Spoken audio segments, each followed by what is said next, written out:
Hey guys, this is Dave from Dave's Dimension. We are doing the Peacemaker. Let me fix my sound here. We are doing a Peacemaker episode 7 uh, recap, discussion, and broadcast. Well, we're not broadcasting the episode. We are discussing Peacemaker episode 7. We were on air with Left Coast Customs, or Left Coast Graphics. Rick had a little incident at his home where there's fire department fire alarms. He'll be joining us very shortly here. Let me just invite a few people into here and we'll get this party going again.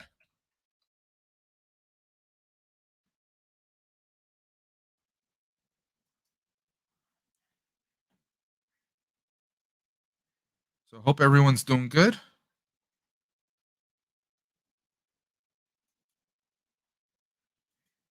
Bear with me a few moments here, guys.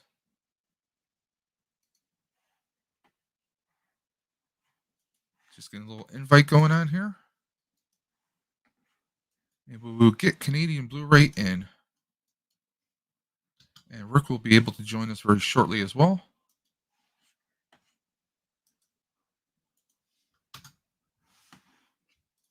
Let's get this going. Okay, Canadian Blu-ray, I sent you a message in Instagram to join in.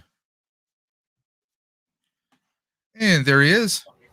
Okay, there you are. You're back. Yep. So I'm just going to do the stream from my end here through StreamYard. So, let's see here. Let's pull up. We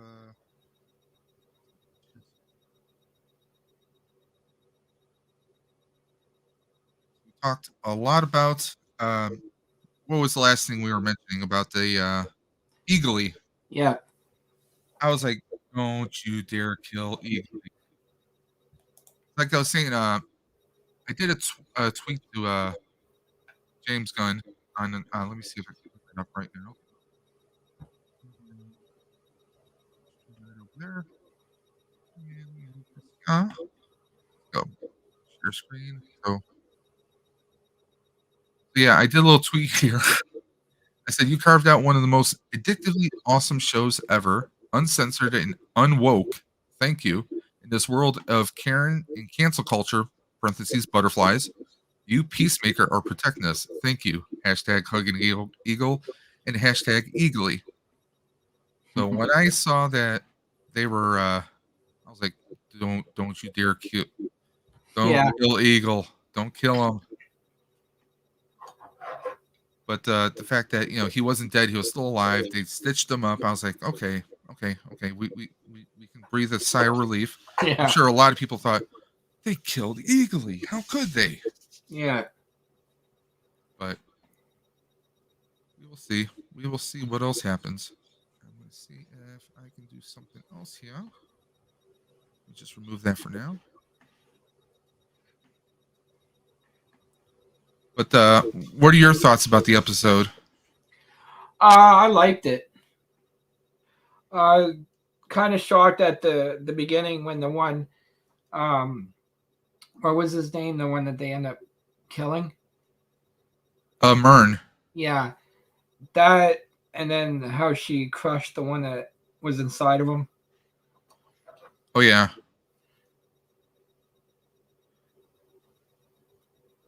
I was hoping I could pull up images, but fortunately, a lot of streaming services will not allow you to pull up any images, even if you haven't paused. So there is that. But yeah, Peacemaker. I think this is one of the better episodes. I mean, a lot of action between like him and his father, just going at it, even with the armor. Just nonstop.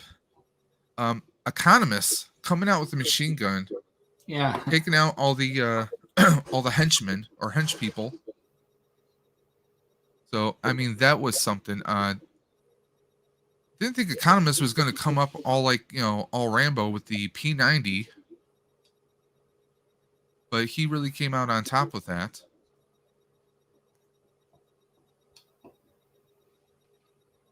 But let me see here. I'm just keeping track to see if anything else is going on. Yeah, Economist coming out with the machine gun, just like I'm like, oh great, he's going to have another 15 minutes of fame. And there he is. He's alive. Yeah, fuck, I had to walk up 7 flights of stairs. Only 7? Yeah, only 7 when you're 50 and out of shape is like 37. So we're just talking about how Economist gets his another 15 minutes of fame. Yeah, he does. Pulls out the machine gun and takes out all the hoodies. I mean, what do we want to call them? Dragonettes? His dragon army? The KKK guys. It's kind of what they are. So that's just a couple photos away. So yeah, he comes in, takes out the van. We see how much of a beating he took, right? Like, yeah, he could have been dead, but didn't die. I was thinking Mortal Kombat. Toasty. Yeah, no doubt. He had some good scenes in this episode as well. Who, Vigilante? Vigilante, yeah. Like he didn't have a lot, but like a lot of time. Yeah, but, like I mentioned to Canadian Blu-ray, I'm like, why are your pants down while you're peeing? Yeah, I can't pee when I have clothes touching me. Yeah, that's funny. Who came up with that? Yeah, well, James Gunn came up with all that. Yeah, all the funny stuff. I think at least. What was funny too, we didn't even get to see it because it was an off-screen moment, but we see him and he looks like he just got beat up by 3 of those gorillas, and it was just a raccoon. Well, yeah, I was telling Canadian Blu-ray, I would have loved it if we could have had an outtake after the credits of like several scenes of a raccoon just attacking John Cena. I think that would have been hilarious. Maybe a drop kick or elbow. This was pretty funny though, without seeing it. And then raccoons are hardcore. Hardcore is a word we've seen 3 or 4 times. Yep, with Eagly. Yeah, Eagly's hardcore. And Eagly took out a bunch of those guys too, right? Like he was, he didn't kill any, but he knocked 5 or 6 of them down. Did your heart stop when you saw the White Dragon take out Eagly? Well, did they kill him? Killed him. I didn't think that at all until they showed him in the veterinary table. Then I thought, oh shit, did he actually die? Because I didn't think he did. I just assumed the best. I'm confident that Myrn is dead. Oh yeah, Myrn's dead as a doornail because I mean you even see like kind of like the butterfly blood or gush coming out. So I think he's pretty much. Yeah, he's dead as a doornail. The fact that survived even the hand squish surprised me. Yeah, it says something about them, definitely. It got to say a few words to one of our heroes, but as far as I know, she's not a butterfly, right? As far as we know. Yeah, so I wonder if that was a mean nothing kind of moment because do you know what I mean? Like if she understood him, it would have been better. Like she would have learned something, but I guess she was just okay taking orders from an alien, right? In the end. Human commander, alien commander, they're fighting for the needs of the earth, so but they did comes down to that. They together managed to kind of take him out. Oh yeah, definitely. It took a lot, but he seems to be one of the tougher characters in the show. Like I keep seeing him joining the Peacemaker team as opposed to them fighting him every time they see him. It's a big showdown no matter who the character is. Oh, Judo Master? Yeah, he's fighting everybody. Hey, nothing wrong with that, right? And another good line out of this, he's like, he's hurting my asshole or something like that. He said. And I guess it's a lot of CGI from what I'm seeing. James Gunn on Twitter talking about Eagly with all the questions. People are like, is that real? Is it, is it a puppet? That's the thing. When you can't tell, that tells you how good it is. Like you were saying before, the special effects. This is this is better than what we've seen in like you said, Supergirl, The Flash. All of those shows by far. You can tell that's overtly CGI, but when you can't tell the difference whether this is a practical effect, like maybe they have a small little puppet that's being done, and then they add CGI on top of it. But when it's so seamless, Yeah, that's what I really liked about the Mandoverse with Grogu and Yeah. Well, the aliens in actual costumes. Like that. like I was That's saying, the the stuff I part like. when Peacemaker takes out his dad, Yeah, Robert Patrick's on the ground. We see that puddle of blood, and then we see some blood slowly dripping out of the hole in the back of his head. Oh It's yeah, those the little, aerial view. yeah. I mean, for me, it's those touches.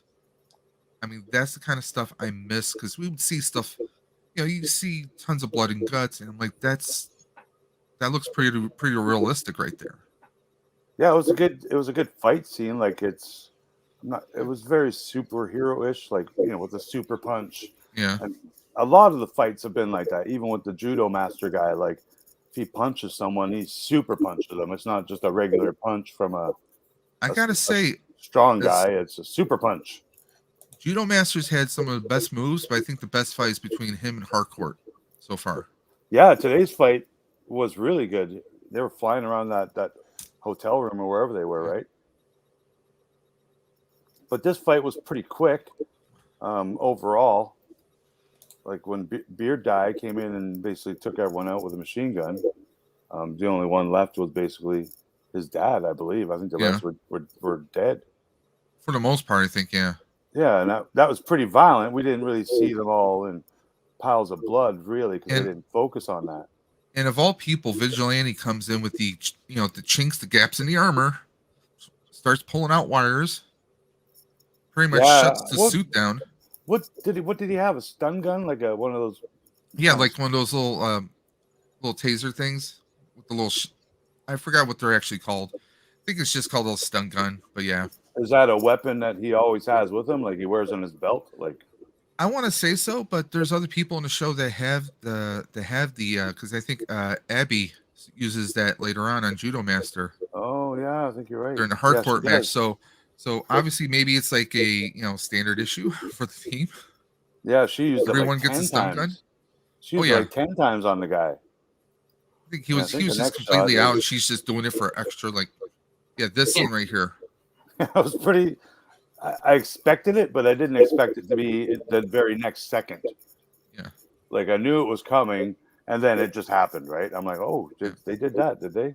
But like I was saying to Canadian Blu-ray, it was kind of foreshadowed because remember earlier in the season, the dad's neighbor was questioning Peacemaker about, do you have a cadre of villains? And he talks about like, oh, well, Batman doesn't do that. That's right. Well, how he says Batman doesn't kill his villains. Yeah, then he called Batman the pussy. It's a hypocrite. Right? Yeah. He's a pussy. He's a hypocrite because he locks people away, and then of course they break out and hurt more people. Yeah. So Batman's causing other people to be hurt. So that was kind of like, there he is. He's like, you know what? You're gone. Takes him out. No doubt. But even in that scene, you can see almost like a trickle of blood hitting from the back of the head down. I'm like, yeah, you can. Awesome. And afterwards they had that, the drone type of aerial shot where you could see, a little bit of the damage and chaos from it. I don't think I took that shot, but it was a good scene. This was a little this was a little. I think he was just saying. Thomas is like, you're just being creepy. Saying gentle or something, right? Yeah. Yeah. But yeah, he's still alive. Like I don't know how he got blew up by a grenade, but he did somehow. But yeah, after 38 stuns with the stun gun, they did manage to subdue the Judo Master. Yeah, I probably would use a lot more than just a couple zip ties on this mofo. Yeah, and it was really quick, that one scene when I guess we finally got to see where he was. He was, tied up on the bed on a couch in the office, but they hadn't been there in a couple episodes. So it was like, where's Judo Master? Like, oh, he's supposed to be there? Like, he hasn't been there in a month.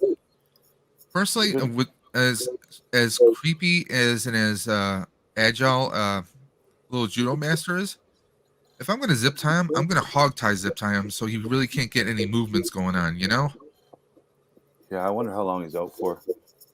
Maybe he escapes before the next time we even see him. Oh, I did get that shot. Yeah, so basically all the other guys they're all dead. And then I noticed the eagle laying off in the corner there. Like that's not moving. I'm like, yeah. That's when I first thought, oh no, maybe he did get, killed and Peacemaker hasn't even seen it yet. And these three were cracking me up. Yeah, they had a good comic relief because for the first minute or two, they were basically shitting their pants with their hands up. And then like literally by the the next end, time they you're like, showed them, the next time they showed them, like, yeah, we're ready to go. And then I almost actually thought for a minute they were going to maybe go with them. They're like, "No, are you going to give her a gun or something like that?" and like you got Peacemaker praying to God, I'll do whatever you want. When he said, I'll do anything, I'm thinking like, okay, is there going to be, are we going to see something in the finale that happens? Is he going to sacrifice himself or something? It's possible. I don't see they're at that point to kind of sacrifice, Well, the main either character or that, sidekick yet. either that, or maybe he does something to sacrifice maybe something or someone else in some shape or form. But maybe James Gunn does take this show in a bang, and the hero does die in the end as a. I mean, it has been said that he's got some other projects in this kind of Suicide Squad universe that he wants to explore. So, we could see that. It could be each hero is like maybe a one-off. I'm thinking he doesn't die in the season finale, which I guess is next week, because one of my friends who does work in the industry, I've asked him, hey, is there going to be a season 2? And he's like, fingers crossed, like emoji. Yeah. So he doesn't know, but he obviously enjoyed it so much. He hopes there's a season 2. So yeah, of course, superhero movies, anything like that is possible too, right? Yeah, I mean, it seems like Cena really had an amazing time with this, so I can't see him not wanting to come back. Oh, without a doubt, man. I'm sure it was one of the joys of his life. He loves his costume too. He wears it everywhere he goes. And we get Eagly hugging him again. Yeah. And Abaddon, she's losing. Like, what? Seriously, this is really happening? Well, at first, because we get that flashback to like, oh, I call bullshit on that. Yeah, well, she brought it up when he said, because it just happened to him before, right? But she actually saw the before of this where, he was praying that the bird's all right. Hey, dude. Hey, what's going on, my dude? Saying hi before he passes out. Hopefully, dude's seen the episode and we're not ruining. But it looks neat too because it almost looks like he has wings on the back too. Yeah, the way that shot that. But it was a great moment, and the music was rocking, of course. Yeah. Oh, the music in the whole episode was a banger. It was pretty good. It was used at there's never a wrong time to rock. Is that the word they said?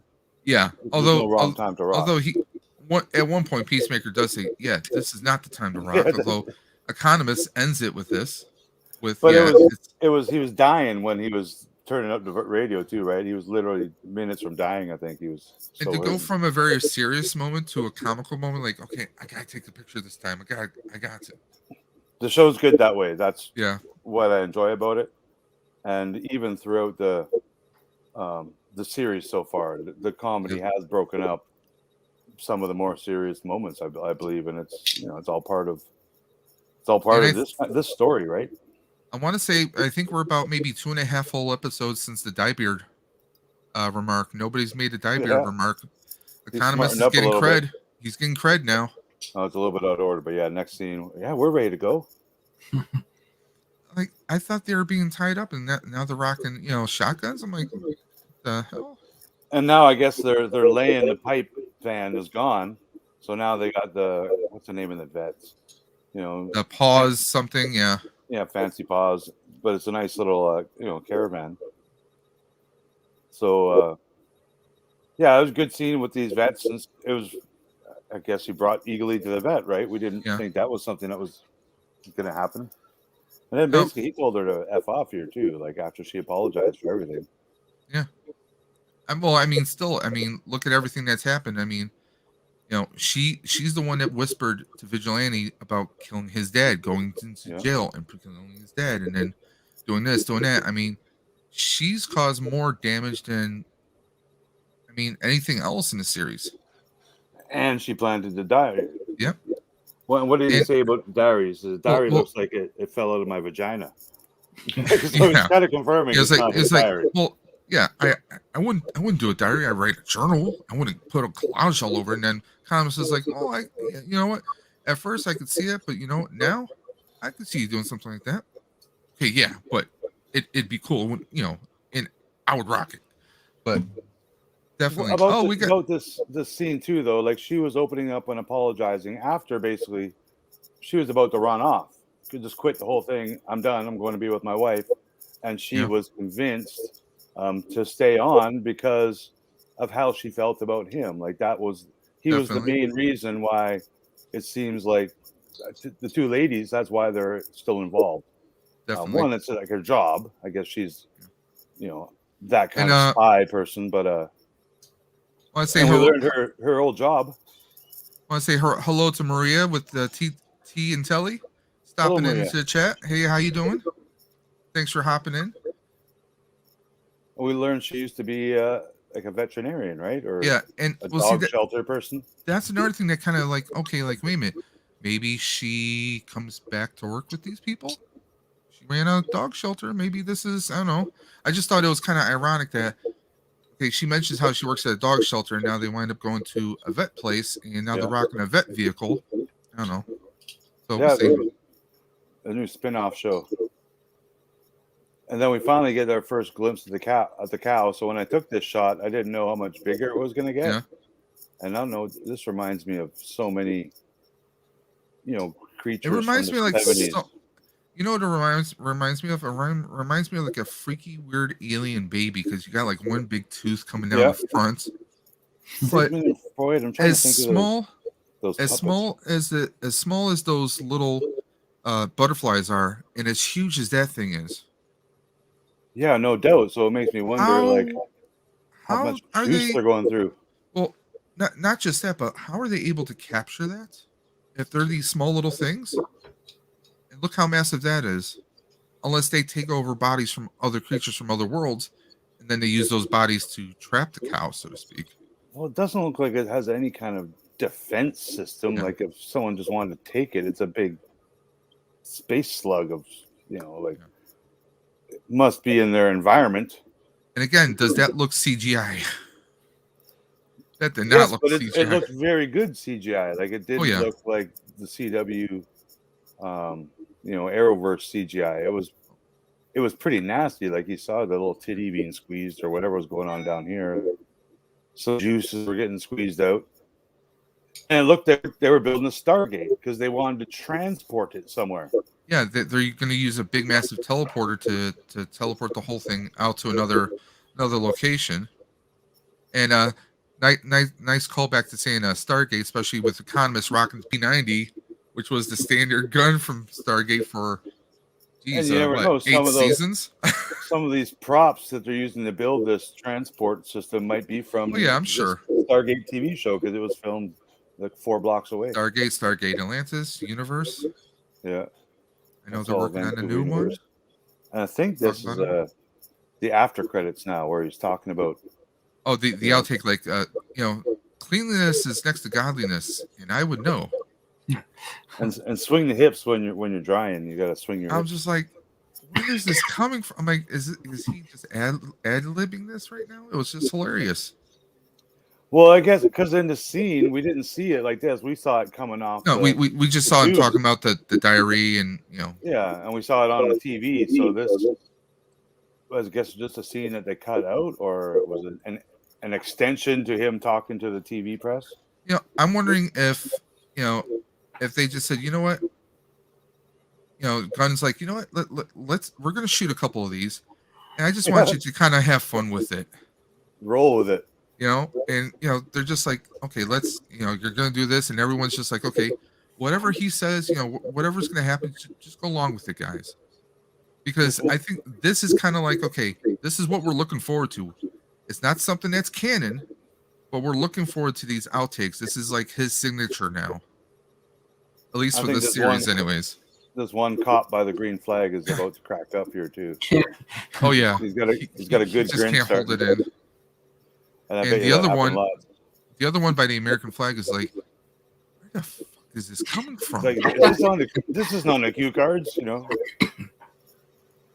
So yeah, a good comical post-credit scene from this actor, and I did find a little promo for next week's episode. That I saw the promo right at the absolute end. I'm like, okay, Peacemaker's got a shield. Okay, yeah, that Are was. we going to see the sword? This is the one kind of thing I caught out of that trailer that was not spoiler alert, but something we hadn't seen yet was him pull out one of these shields, which is pretty cool. And how'd you like the team finally coming together? Like, yeah, okay, Hardcore, you're the one to lead us now. Yeah, that was a pretty neat scene too, because at first I thought they were all looking at John Cena. And That's what I was starting to think, and then I see them Cena like looked at her. Hardcore, that's her name, right? And then Peacemaker looked at her, and then the camera focused on her, and yeah. So I have to assume none of them are butterflies now. Well, they had a butterfly leader before, so they did. But I mean, we were. It was confirmed to us that Myrn was Myrn. But we have seen her eat regular food. I think we've seen all of them eat regular food now. What about Myrn too? And actually, Green Judo guy, he eats Cheetos, so maybe he's not a butterfly. Yeah. But he's another superhero in the DC universe. I'm just wondering, like, if anything, would they say, "Hey, we're gonna attack the butterflies, Judo Master"? I mean, come on, dude, just join us. I mean, we need every little bit we can. And during these clips, it actually said like "Holy effing cow!" Yeah, which I thought was a pretty cool little lead off. I mean, it's got to have something like that in the title. Yeah, and what's interesting to me is how Twitter kind of works now. Like, I guess not now, or maybe it always has, but there's lots of cussing on Twitter. Like, even if you're just following Peacemaker and James Gunn and John Cena and a couple of the actors. Censorship really isn't a thing anymore. It only not on Twitter. Like, you can't say the F-bomb every time you post something on Facebook and Instagram. You can't. They will delete it and they won't allow it. Like, you can get away with it sometimes, but you can't. It's in their rules that you kind of can't have any kind of cussing but Twitter and now YouTube are a little different. But I see it all the time with all the Peacemaker tweets. Every time there's a Peacemaker tweet, there's an F-bomb in there, and which I think is funny, but I mean it wasn't there last year, and it wasn't there a couple of years ago. Yeah. Well, remember cuss. Years ago, it used to be a big thing for someone to say the word ass was a big deal on TV. Mm-hmm. You know? Bart Simpson said it, I think, in 1989. Kiss my ass. Yeah. But definitely, I think this probably was one of the better episodes, and it almost seemed like everything. I think, like, seriously, I'm starting to think that like, I don't want to be one of those conspiracy people, but definitely everything kind of seems to lead back to things in previous episodes, like Vigilante commenting about the armor in Peacemaker's dad's laboratory. Oh, there's gap in the armor, and now it comes back to this episode. Yeah. Peacemaker talking about, Batman doesn't kill his villains. And here he is. And Vigilante went at the gap of the armor with his taser, right? From behind. He jumped on his back kind of thing. So, he kind of came in to save the day after Beard died, too, right? Yeah. And eagerly did his part. But honestly, I didn't think Economist was going to come out with the machine gun, because he's like all crying he's like crawling like a little kid through the car when he could have just ran around the car. Yeah, my ass hurts. And we learned right away in the show how his dad had trackers on all the helmets. Yeah. Just kind of subtly they pulled out the iPad tracking them all. He's an evil genius. I mean, heaven forbid he has to cross his son, so he wants to be able to track his son, being the evil psychotic person he was. Yeah. What was any good lines that I wrote down? Yeah, there's no wrong time to rock. Oh, he was talking about when they're going to tie up the veterinary people. The duct tape. First, he just wanted to kill them. We got to kill them all. They saw our faces. You're sensitive about like tying them up with duct tape. Yeah, but you're ready to just duct tape because it hurts. You're fine just killing them. Yeah, so I thought that was pretty funny. And it's over 2 minutes. They talked about that. And then Peacemaker at one time talked about how he should have got an ugly girl to take care of Eagly. And that was pretty funny scene. A couple more Rock references in there too. Oh, and then the end credits scene, the police captain was blood. That's what you want to see. if there ain't no blood, you're not scrubbing hard enough. For whatever reason, he was just saying it for comical reasons. But I wonder if he was. I wonder if there's think any that reason at all for that. Well, that goes with the cleanliness is next to godliness. You know, like if you're not scrubbing, if you're not seeing blood, then you're not scrubbing good enough. Yeah, that's pretty funny. So it is the finale next week. Is that not correct? It is. That is episode 8. Kind of ironic how we have 8 episodes of this and 8 episodes of Boba. Seems like 8's the magical number, I guess. I think even numbers are cooler. I don't know. Is that a thing? Or double digits. Double digits are better.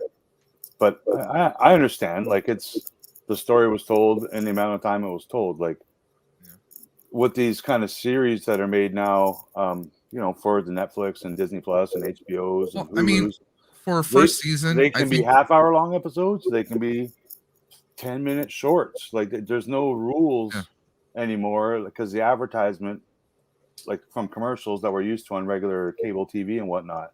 Well, I think also it dictated how long these shows had to be. So they either had to fill 24 minutes or they had to fill like 44 minutes, whatever it had to fill that time spot. So when they made 18 episodes and the Love you Boat figure or with whatever, commercials and everything, you had a lot of time slots, like you said. But I think I think HBO wanted to be kind of careful. Let's experiment. Let's see if this is actually viable. Well, they already know with The Boys, like the success of other violent superhero kind of shows. Well, HBO is really taking the reins with the DC shows because we have Doom Patrol, which is a favorite of mine. Yeah, I did finally catch up with Titans, which I don't think is too bad. I don't think it's bad. Some of it is pretty good. Higher budget than the Arrowverse. Yeah, it's definitely a step up from the Arrowverse because I think it's all made by the same people. I don't know if Berlanti the is behind Titans. I have to check. Yeah. But the Titans and even Doom Patrol did make a small little cameo in Crisis on Infinite Earths. Yeah. Because right before everybody is erased and destroyed, all the different dimensions, Titans got taken out. Doom Patrol got taken out. Oh, okay. Along with the Cloak and Dagger? I think they did like almost every universe. But then, of course, they're introducing the alternate Earths right now in the CW universe. But we'll see what happens. But yeah, I mean, it was a good episode. Did you see the Jurassic trailer today? Yes, I saw Jurassic Park or Jurassic World. Pretty cool to see those characters back in the same scene at the same time. Yeah, it's cool to see you get Goldblum, you get Dern, and you get now. Honestly, Laura Dern looks a little bit younger than she did in Star Wars. Yeah, she looks Star great. Wars. She looks super aged in Star Wars. They all look good, and we're all so familiar with them that I think we're gonna have high. They did treat. I mean, looks like they all treated their bodies quite well. In their. I love how what's his name's character? I'm blanking on his name. The guy plays Dr. Allen. I can't think of the actor's name right now. I'm killing myself because he's an awesome actor. The main guy. Not Goldblum's character, but the doctor that was with Laura Dern in the first movie. He was also in the third movie. Yeah, he's like the main character. Yeah, I think. Yeah, him. I'm not sure his name either. It's like the only movies I know him from is these movies. There's a whole. Well, I've seen him in a lot of different stuff. Sam Neill. Yeah, that's what it is. Sam Neill. Yeah. Yeah. See, he's an awesome actor. But I cracked up when there's a scene where it's like everyone's all together. Chris Pratt and his people, and you got the originals, and both him and Sam Neill say at the same time, "Nobody move." I'm like, oh great, they're saying it at the same time. I'm like, geez, really? So it's cool to see them. It's going to be interesting to see under what pretense he gets re-involved, because obviously we know that Chris Pratt's character, with Blue and the others, obviously they have some kind of a dinosaur sort of sanctuary, but it's cool. What I didn't see is any scenes with Chris Pratt, the red-haired actress, and the old school actors in the same scene or same place at any time in the trailer. Now There that I was recall. just that one scene. Just that one scene where they're like, nobody move. That was like Okay, the and they only were scene all I see together? them all together. Yeah. Okay, But interesting. but But it's it's neat gonna that be they tie the two stories together if Yeah. that's what they're doing, or at least tying Well- the characters together. Because I like that kind of. well when they brought Sam Neill back, I think it was the third one. I could be mistaken. Mhm. It might be the third one.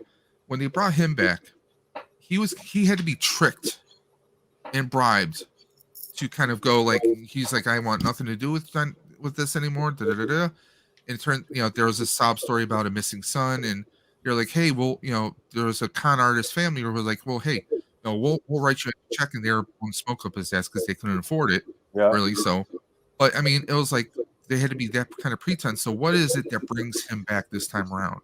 Obviously, Laura Dern is the one who kind of like, listen, I need you to do something, but it's going to be interesting to hear the story. But for the first time ever in Jurassic Park or any dinosaur movie, we see dinosaurs in snow. Yeah, the snow was actually the coolest part. Yeah, I'm like, okay, that's gonna be interesting to see. We actually see them in snow. Well, some ice maybe come into play. Is this, are we gonna have some hybrid dinosaurs that might survive an ice age? Yeah, yeah. Interesting from those angles. And obviously, there's a comment. Why do they have to try and make things bigger? So obviously, we get the original scientist. Yeah, they who showed is that still guy too, the gene Asian guy, splicing. right? Yeah, who's still gene splicing. And obviously, they're making bigger and better dinosaurs. I'm like, really? What the hell's going on? Are we going to have, since this is, we see some scenes in snow, could we have some woolly mammoth crossed DNA with dinosaurs? Is the actor who had, the amber on his cane? Is he still? He's alive, dead. that He's actor? dead. He's dead in the story. But in real life, is he alive? I want to say he might not be alive still. Okay. Because wasn't that Richard Attenborough? Or let me see here. Possibly. IMDb this real quick. But I guess the only other two characters really that I don't recall seeing in the trailer are those two The kids? Yeah. Because they'd be what, 21 now, or No, Harry Potter think age it or might whatever. I'm IMDbing this right now, or at least I'm trying to. Because I'm assuming they're 9, 10, or 11 in the movies, and it's been what, 10 years, right? Oh no, it's Longer than 10 Jurassic years. Park. Jurassic Park, I think, was in the 90s. Yeah, he passed away in 2014. Okay. And he did pass away in the movie, right? Yeah, because they had his estates and everything read, and what the little girl was, I think, involved with that. Yeah, he was a fond part of my Jurassic Park movies. Was him. Spare no expense. Yeah, exactly. That's a line I'll always remember, and that's how I feel. I almost feel that way about the Peacemaker show. Like, it's like, I'm sure there's a budget and they have to stop at certain things, but they did pretty damn good. Like, the first Jurassic Park was 1993. Yeah, and that was the breaking ground, of CGI, right? From what ILM learned making, the Return of the Jedi, they took it a step further with that company, and they did the first ever like CGI dinosaurs and whatnot. So it was really cool, and I love that kind of stuff. That's why I love seeing the Rancor nowadays, because here's how they do it in 2022. And same with this new Jurassic Park movie. Here's how they make dinosaurs now. Here's how they look. And then if you go back and you look at the original Jurassic Parks, they still hold up like really well. Okay, the granddaughter from the first movie was born in 1979, so she's a year younger than me. Okay, so she's at 30, right? So no, I'm 43. Or late 42. 30s. Okay. So she's 42. So yeah. It'd be neat to see them show up, because I don't know how much of an acting life those kids had after Jurassic Park. Like, well, she did a few different things after that. I think she was also in what was the Space Invaders? I think she was in. with the Okay. little Martians who crash land on the planet, and they're just a bunch of screw ups. I remember her from that one. Her brother, I think, was also in Jumanji. I want to say. Okay. Yeah, I'm looking him up right now. Let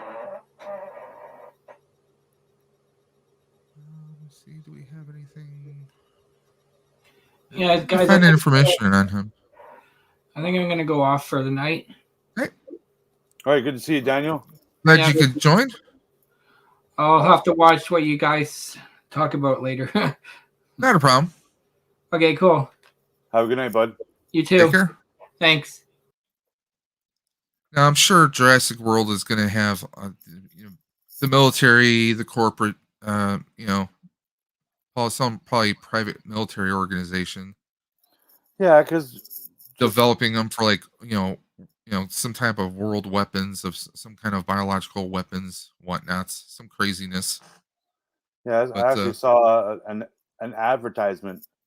Was it on Twitter or Facebook or Instagram? I think it was Facebook, like a legit advertisement. I think it was Toys R Us because I'm in Canada, and it did show like I don't know if it was a Humvee, but some kind of truck that is in an upcoming dinosaur kind of movie. I don't know if it was any kind of a spoiler or anything. It was just no, you know what it is? there's It's always selling. trucks in these movies. It's to sell toys, because remember all the Jurassic Park vehicles that they had way back when? Oh yeah, they're great. They're iconic Oh, vehicles. The red and orange, by you the know, way, Broncos speaking. or Jeeps or whatever they are. Yeah, Hey, Jeeps. Blue, what's up?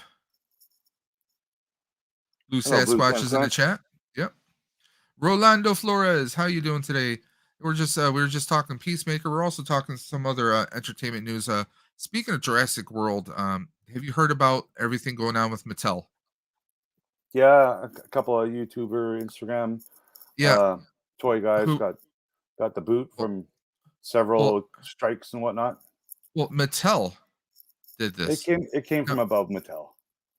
yeah. I guarantee Well, it came from I above Mattel, which is Universal, who owns I mean, the dino rights. So they personally, I don't. I mean, this is just my personal opinion. I don't think it's necessarily fair, because no, if it's anyone they should be messed up. attacked, yeah. Well, if anyone should be attacked, it should be the retailer who's selling that stuff. Yes, and they're still selling it. Yeah. I looked But yesterday because I saw a couple of YouTubers yeah, I follow made a couple little videos, yeah. and so Geek Dad Live, I Lore went and checked Legends out the did store, that. Yeah, and yeah, I looked at the store and I saw all the these pictures of dinosaurs or whatever they were, and nothing looked different to me than I've seen. Like they must have made 380 different color dinosaur shapes and designs by now over the past yeah. 10, 15 It's years. So like, no, I don't recognize what's new, and I'm a toy guy. That's how many of those toys they make. but I don't know. I don't know. It's just all kinds, and it's gonna send some. I mean, it's gonna make people kind of question, like, oh well, what can I do? What can I not do in the future now? But I mean, I it's think a insane. lot of the people that do toy stuff on YouTube, they Or, know what they should and shouldn't maybe show I and mean, I stuff. could see an But embargo if, here's an example without calling anyone out. There's a Star Wars fan channel that everyone loves and follows. yeah, Not a YouTuber, but a social media uh, collector page. yes, He got all the latest and greatest wave of Star Wars Black Series with Omega and Tech and the yeah, client who wants to see the baby and Ahsoka from the Boba Show, and that someone found them at Target, and other people are finding them at Target and Walmart or wherever in the U.S. And then Hasbro announced pre-orders for those today. They announced them yesterday, and they're actually not supposed to come out till late next year. And yeah, then Hasbro had a Q&A with other fan sites today, and they confirmed that in no way should people be finding these at retail. We're not even that's on the shipping them until retailers. next. We're not even shipping them until next year or something like that. And I'm like, well, apparently you did, because more than one person has found them in stores in America. So that Yep, means they've gone from Asia to a container to a Hasbro warehouse in Ohio or wherever it is. And then from there to Walmart or Target's warehouse, wherever that is. and then from that warehouse in a truck to stores. So a year has gone by. Like the transit of these toys has already happened. Yeah. So I don't know how Hasbro's getting off to say they're not supposed to come out for a year when they're out now. How do they not know? They're the ones who signed the shipping documents. Yeah. And It's all on them, but I mean, I'm sure some people are going to be leery, but people are still, if they find stuff, they're going to review it. Oh, and they're going to buy it if it's in a store, or if Entertainment Earth puts up stuff for sale.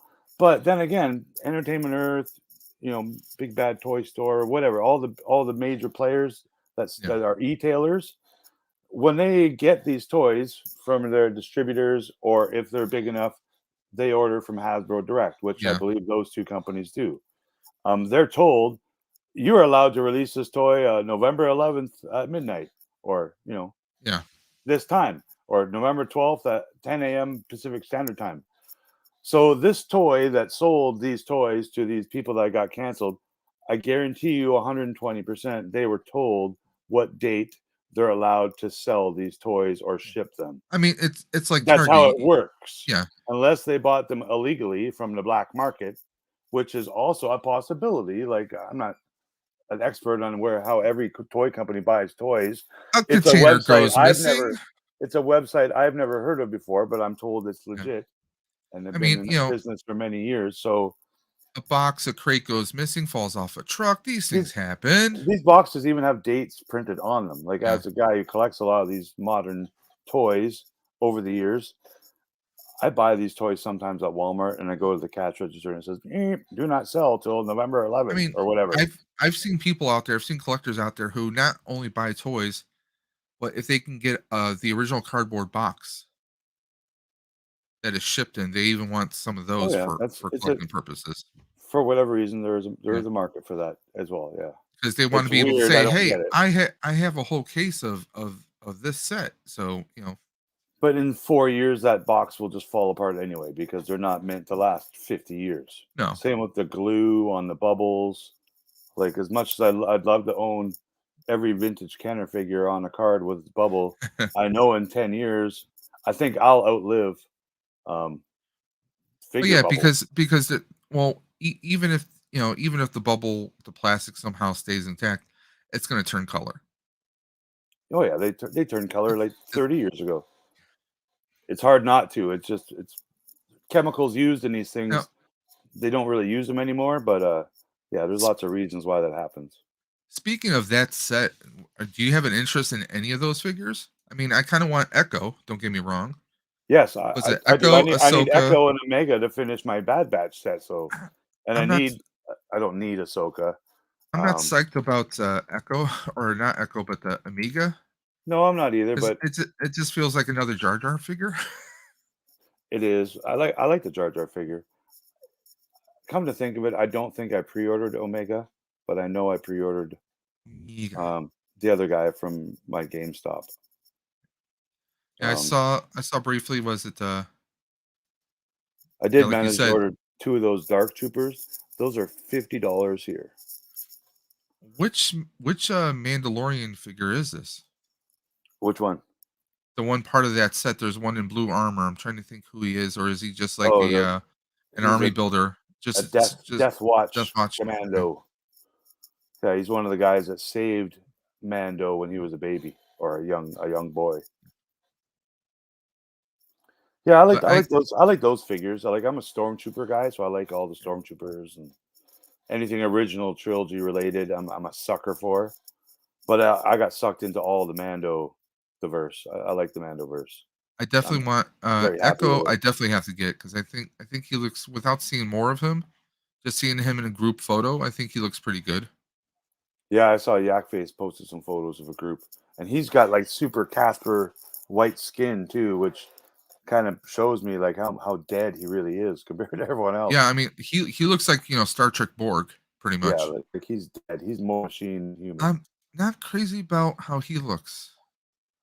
He almost looks like, it almost looks like a really bad.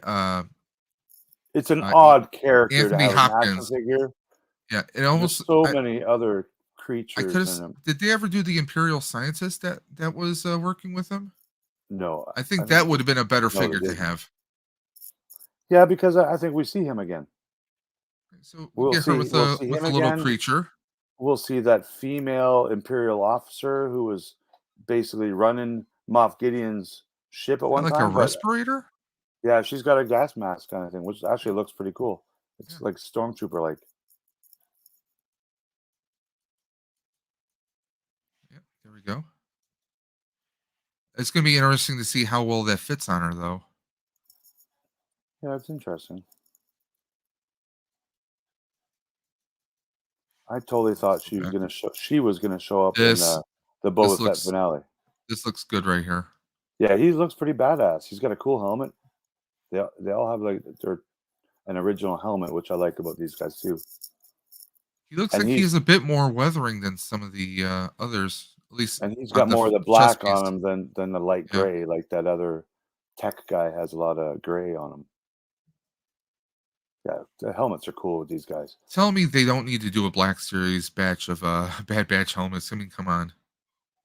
Like the helmets, like full scale. I mean, They come on. could. It would cost them a lot of money though, because none of them are the same.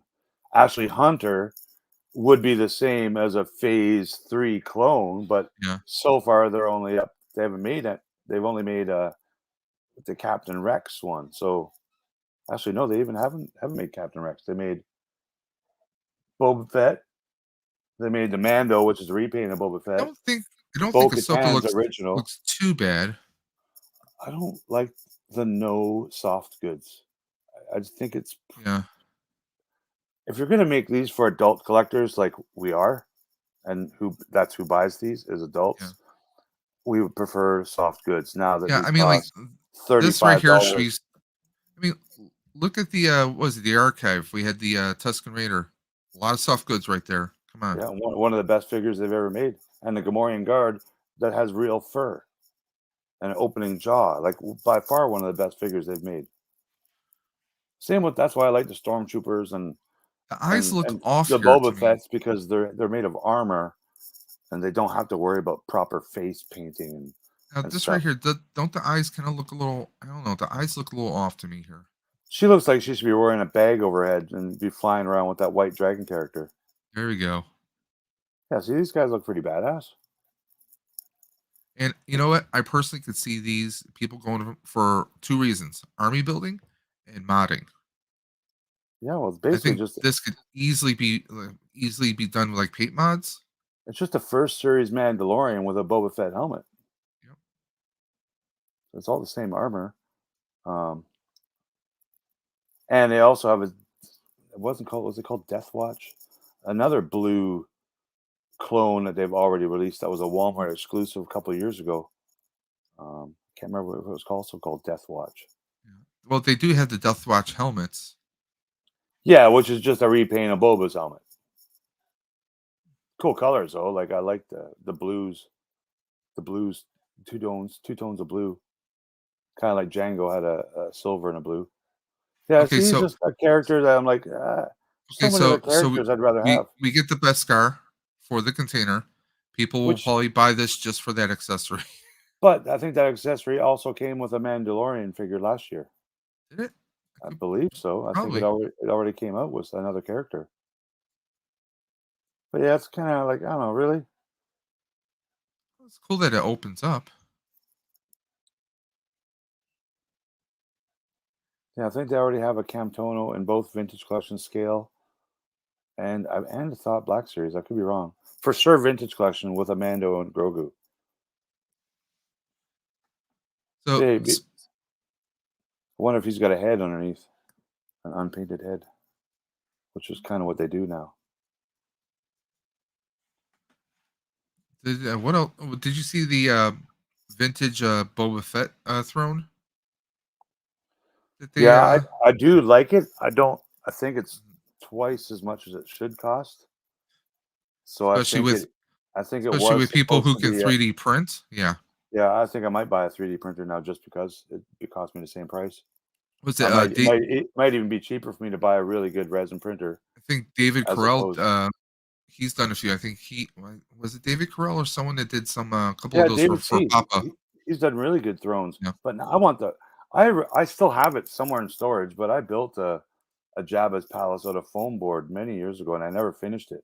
I also started a sand crawler and a Jabba's sail barge, and I have parts of both of those because What do you think about this? I put a lot of work. I bought 2 of them for $50 each.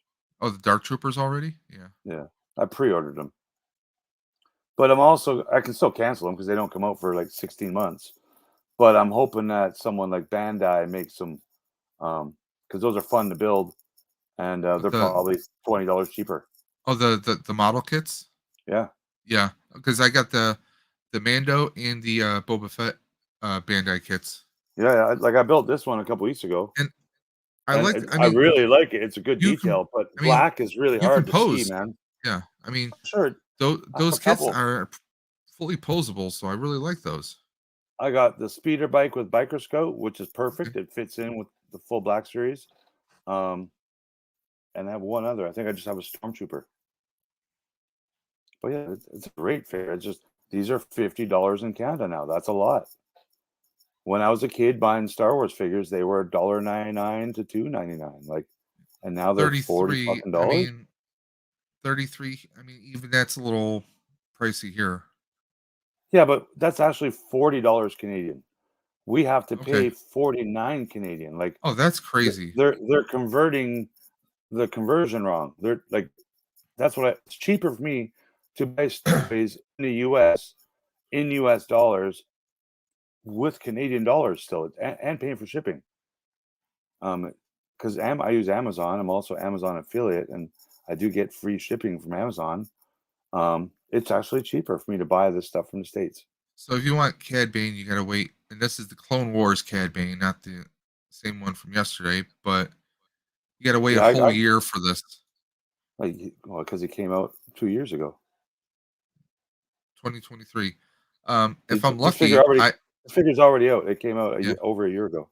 Oh yeah, because I was gonna say we have a local shop here called That 80s Toy Shop. Yeah, they have. Last time I was here, I think they had like 5 of these. Oh yeah, and I know there's several stores I think it was like Vancouver that have lots of these. It might have been like $26 or $27, but you know. And a lot of those comic stores, they actually buy it from Entertainment Earth. That's because they don't order enough to buy it from Hasbro Direct. Not a lot of people order from Hasbro Direct. He's got a Sentinel from X-Men. Like I think the HasLab. You're allowed to buy 5 of them, right? I think so, something like that. Same with the Razor Crest. Like, now I see people trying to trade 2 Razor Crests for a sail barge before they even get them in their hands, right? Yeah. Was it during the one stream? The Machino was I have 12 of these jumping guys. through. Hey, America's Most Wanted, how you doing? I have 12 of these guys I got when they first came out, and I think I have 10 of the dirty ones. America's was it not America? Dino the Machino, Geek Strong. He was joking around. He's like, "Hey, I'll trade you my Razor Crest for a Proton Pack." I'm like, "No, not gonna happen." No, he wasn't joking around. He lost interest in it because he didn't. I don't know, because I don't think he loved the Boba Show as much as I did. I mean, I might consider my Spirits, my 80% scale Proton Pack. I might consider that. Oh, he might be. Trade. He might go for that, dude. He's a huge Ghostbuster fan like you. Because my full scale. I think he made one himself. I think he does have a good cosplay that he built, but I think he really wants the Proton back because I think he bought the Hasbro wand. Yeah. Because it's also a cool prop, right? Yeah. Oh, the Spengler wand itself is awesome because I have one right now. I wouldn't mind getting a second one because I did order the HasLab Proton Pack. Yeah, and so they're making those available again, right? The Proton wands? Well, the wands, yes, but not the packs. Right now, the wands are all the way out to December of this year. Cool. But a lot of people are buying them. Of course, they have the orange tips, but I get that because, with toys with guns, you have to have the orange tip so nobody confuses it with an actual gun. But I don't even see guns anymore. Like, just the Nerf ones. Like toy guns, and they're all orange. The Nerf guns, I think, have to be like 100% orange and white now. Or whatever the colors are. But there's no toy guns in Canada anywhere. Like, it's not a popular thing. It would also depend on shipping, too, because I shipped a Proton Pack from here down to North Carolina. Yeah. from New York to North Carolina, it was kind of pricey. Really? If it wasn't for pirate ship, it would have cost me like $300 to ship. That makes no sense. Use the United States Postal Service. They're the cheapest ones Well, you guys have in America. They said the box is too big. Oh. Yeah, it was, but it was the post office That's on weird. the island here in Grand Island. Because I paid $30 US to Hasbro to ship my Razor Crest, and it's not possible for them to ship that for $30. So they make a deal with FedEx. They're like, okay, we got 30,000 of these, 12-pound boxes to ship out. They're 4 feet by 1 foot. Yeah, well, we need a bulk deal. So they'll approach all the companies and they'll take the best price. Well, it was a Back to the Future themed proton pack, so it wasn't just like it was a little bit bigger because they had the Mr. Fusion sticking outwards like this. Okay, that's cool. Well, because that's kind of what I used to fund. I sold that pack to fund my HasLab proton pack because, well, one that was actually the first proton pack I ever built. It was a Spirit Halloween pack. I heavily modified it, and that thing was, I mean, that was my baby. That was my first cosplay ever. But I was like, well, I really want that Spangler pack. I really want it, so I kind of just went for it. And it is what it is. Is that a toy? That one there? Is that blue and a toy? That's 3D printed right there.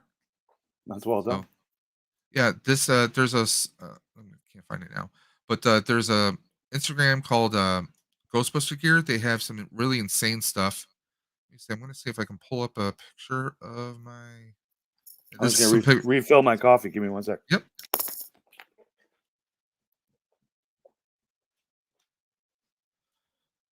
Where are you? Where are you? Where are you?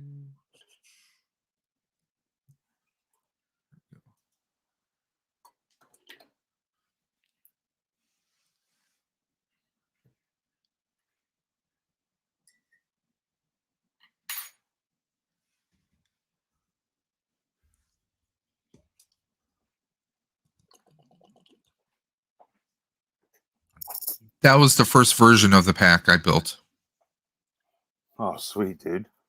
So it was basically the light up coils and everything look really good.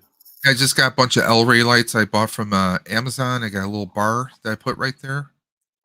This was the first version. This actually broke off right at Niagara Falls Comic-Con. Oh, so I replaced it with a clear one. Oh, okay. This was like a little time circuit display. I rigged up some wires so it would actually connect to the pack. Oh, like a Back to the Future style display? Yeah. And this, I had an extra one of these LED bars. Put it in here. I bought a little cheap keypad off of Amazon. I made my own little like the time circuit little control pad to input all your. So I just rigged it up, and I had like some other accessories that I kind of modded. This was before I joined the Buffalo Ghostbusters here in Buffalo. Okay. So this was my first attempt at any kind of a cosplay. But yeah, I had a little Back to the Future Ghostbusters mashup. Me wearing it when I was much, much bigger. But yeah, it was a hit. People loved it, and that's kind of like a lot of people were kind of knowing me for that.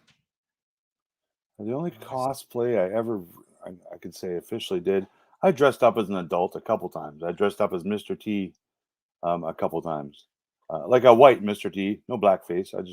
I taped a mohawk and a black beard, and that was the updated overalls and everything. Like I nailed it, but I was a white Mr. T. Here's the updated version. So I've replaced the bar and put and Mr. Fusion too.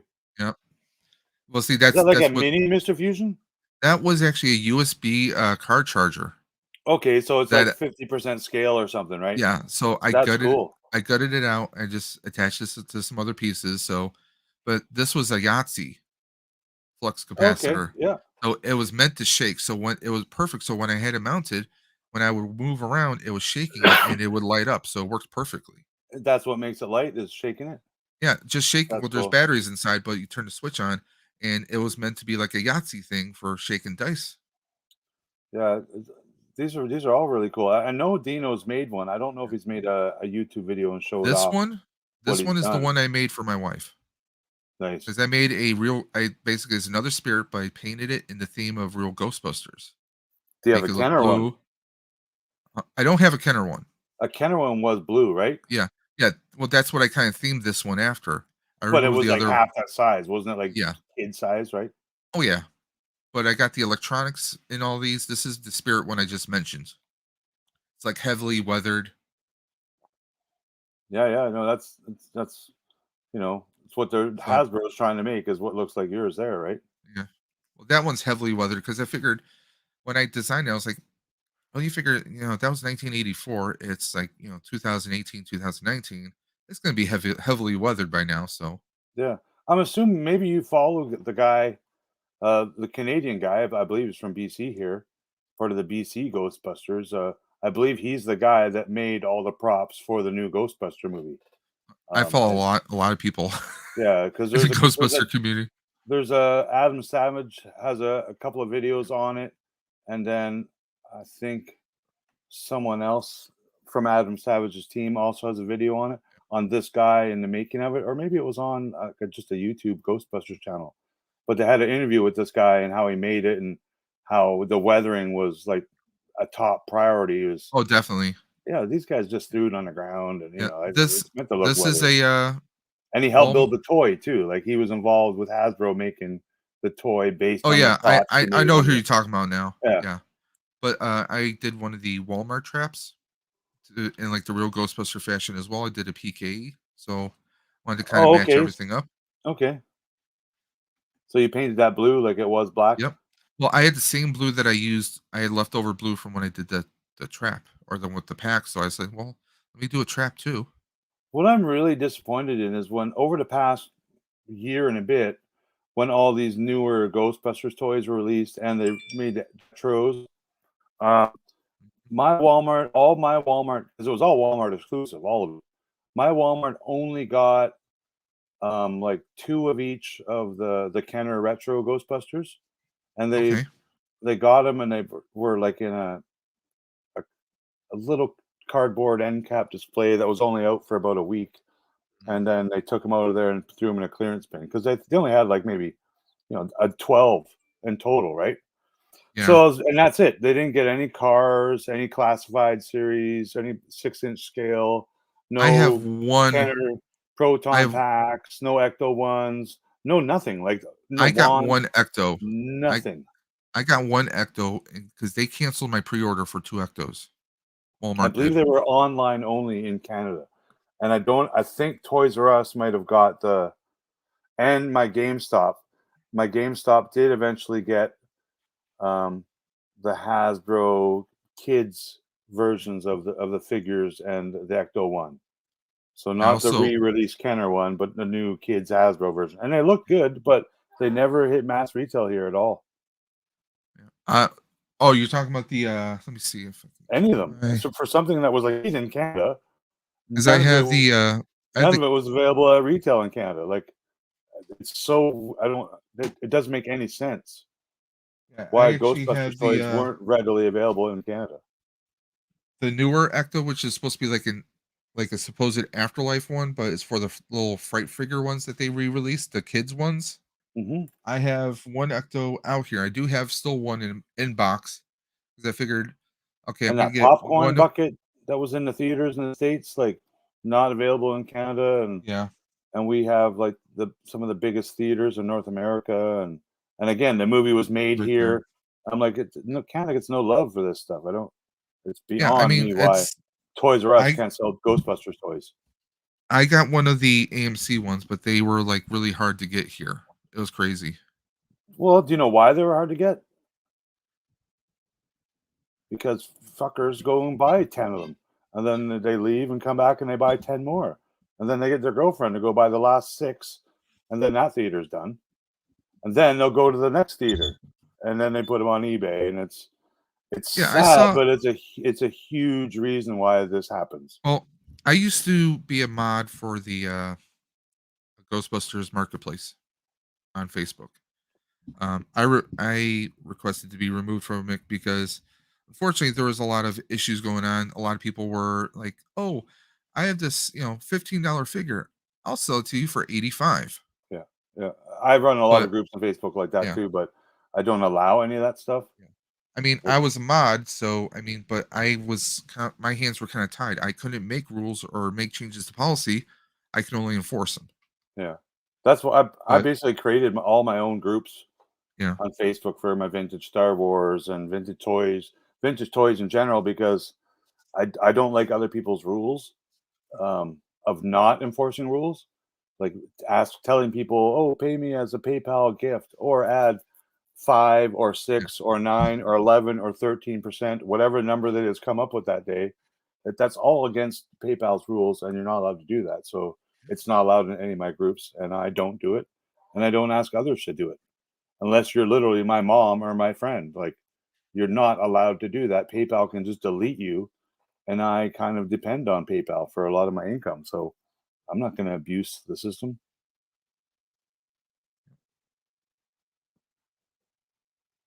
but yeah.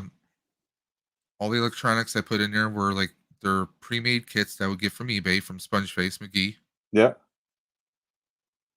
That was me I was huge when I first started. So you got a lot of Ghostbuster patches, I well, let's see. or just the ones from your club and whatnot? Oh, you No, do got a bunch. That's I have a cool. few. I have quite a few Yeah, there, and I like to collect them when I can. I like patches too. I mean, Patches, there's so many patches. patches. It's not even funny. And well, let me show you something.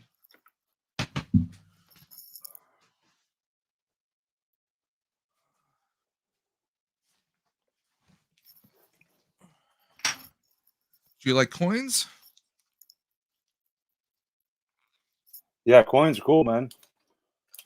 I got a So big tote full of coins, and I make coins too. So if you want to make your own coin, I can hook you up. Hook and ladder number 8, Tribeca. Oh, cool, cool. And the backside, this is a new coin that they're selling at the firehouse now. That's All the cool. Yeah, proceeds go to the FDNY. that'd be something I would totally pick up after visiting such a place for sure. That's I one of mean, the if big cool things about going to the Star Wars celebration, like I did for my first time last time, was the swag. Like, that was my first time I was introduced to swag.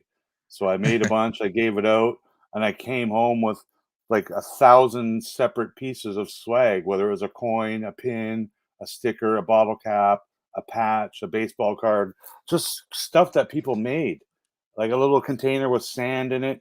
Like, just, it was so cool, man. And I have so many containers. Don't even have room to display it all, sadly, because so much of it was, like yeah, packed into my suitcase, and it's still in a similar kind of a suitcase. But I had I to do a love the Doctor swag. Who. Oh, I sweet. love a Doctor, but I did that before I had my surgery, so I got to recreate that costume now. Okay. Do you have?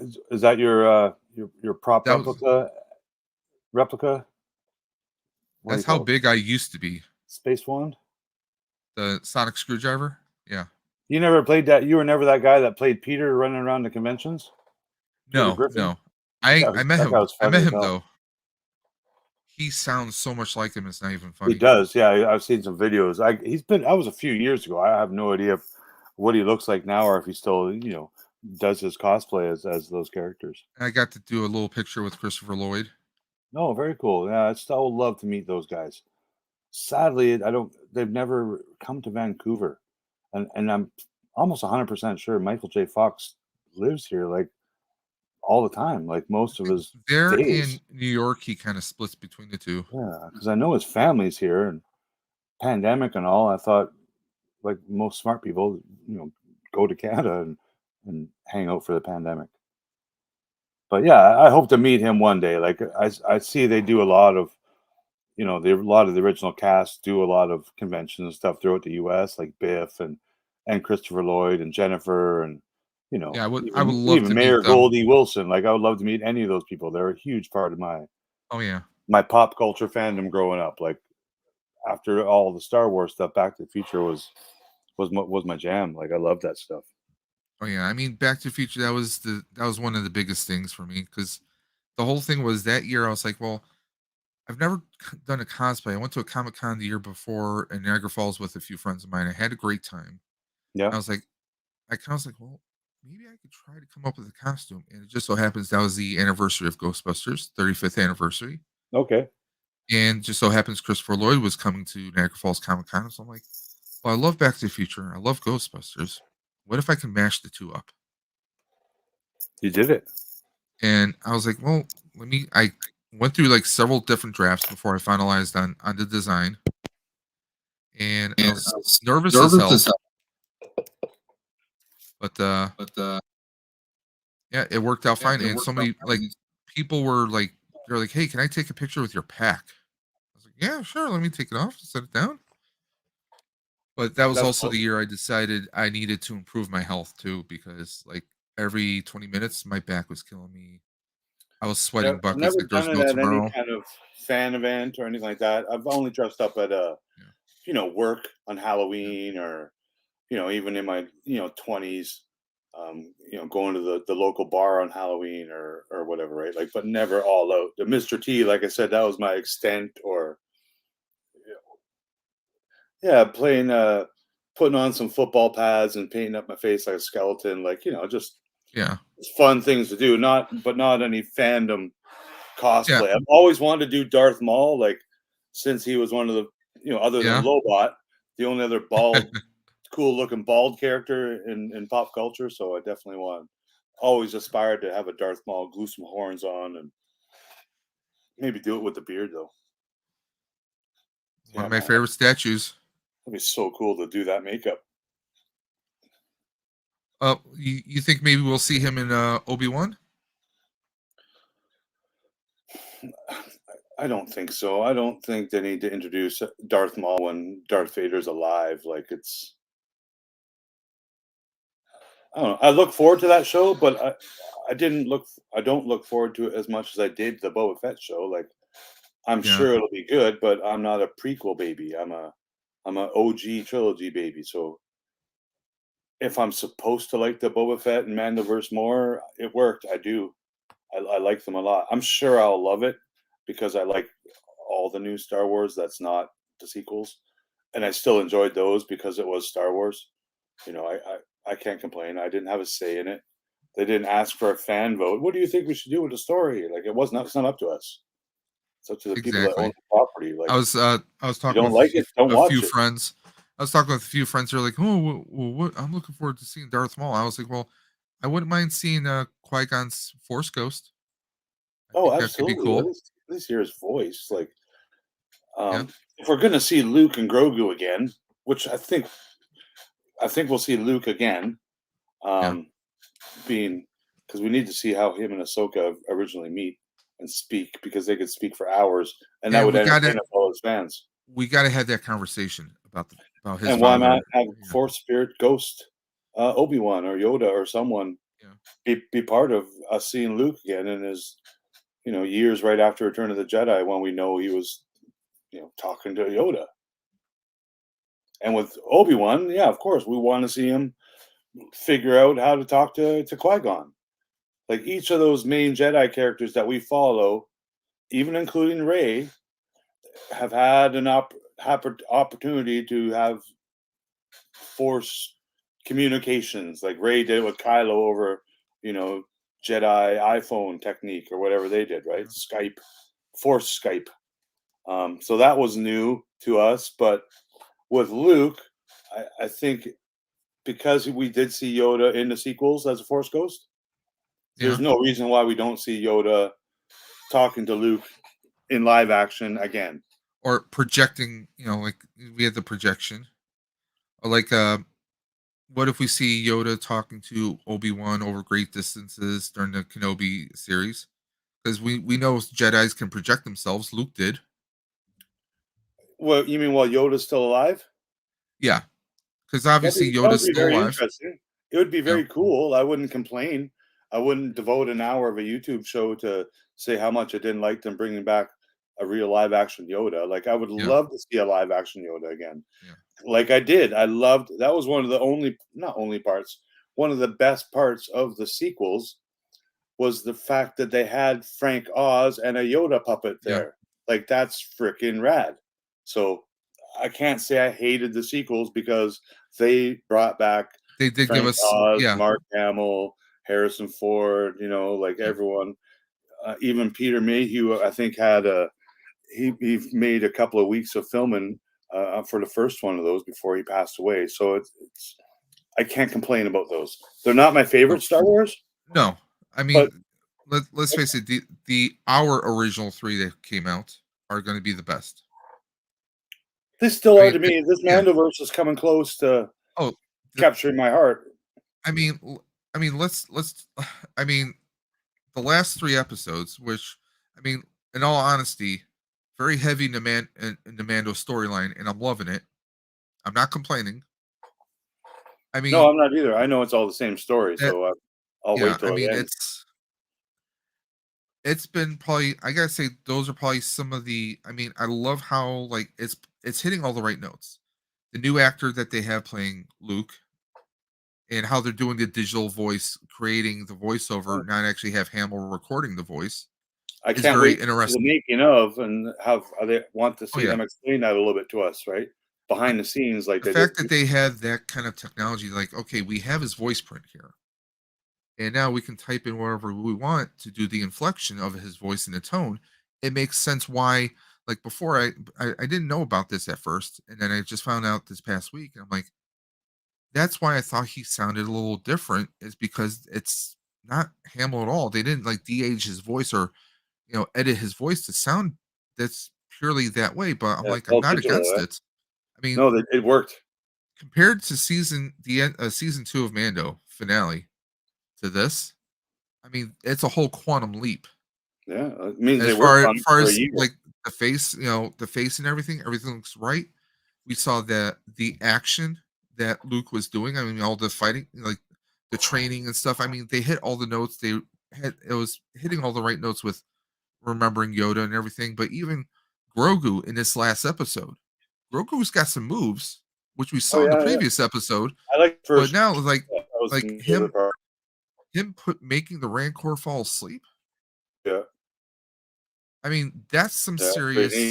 That's some serious force usage right now. Because we haven't seen Luke do something like that.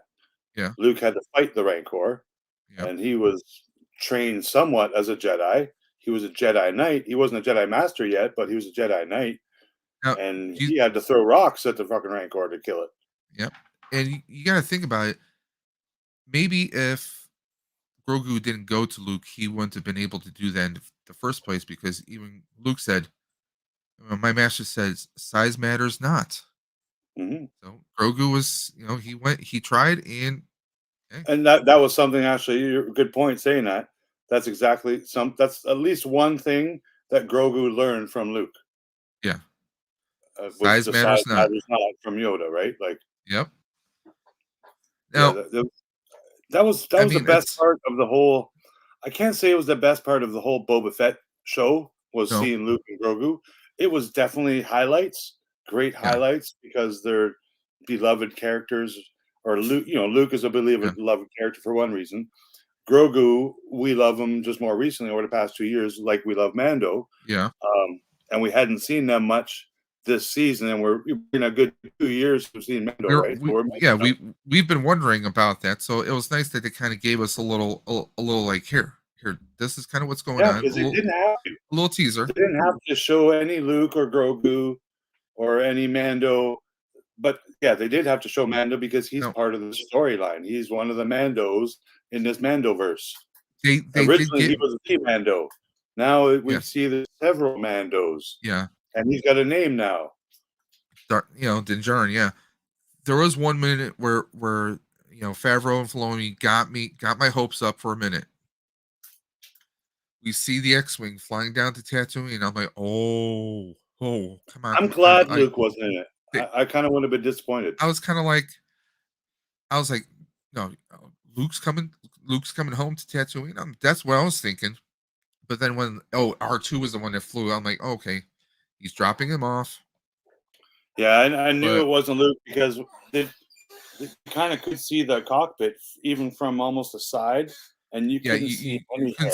Not a white helmet or orange helmet or a hood. When I couldn't see a head, that's when I'm doing like, nope, it's not. Almost looked empty, which I think was they tried to give us that quick quick thing to think, oh, is it empty? We're like, no, it's not empty. But there was a few things overall that disappointed me in this series. I thoroughly expected to see an army of Tuskens, or at least Yeah, a dozen of them or something to come help like in this like battle, the or female Jawas. Tusken, like the female Jawas warrior. too. They Could made a have, point of showing Mando's relationship with the Jawas again in yeah, both of these last two episodes. The first one, when they built the Naboo fighter, he made a yeah, little connection. The second and what? one was, or later episode, he was flying around in his new spaceship. The Jawas pointed him out and waved to him, like, "Hey, Yeah, there's our guy," like. And in season one, he had a relationship with him because they tore apart his Razor Crest. yeah, But he made peace with him and gave him the big egg. I'm sure yep, that rumor spread around to other Jawas. Hey, this guy's a good guy. And then he had good relations with the Tuskens too, with Cobb Vanth and slaying yep. the dragon. And so did Boba Fett, of Yeah, course. It's a because huge part of his they life. were rocking that big dragon head, So dragon skull on I top of was their. disappointed that in no way or form did they bring back the Tuskens.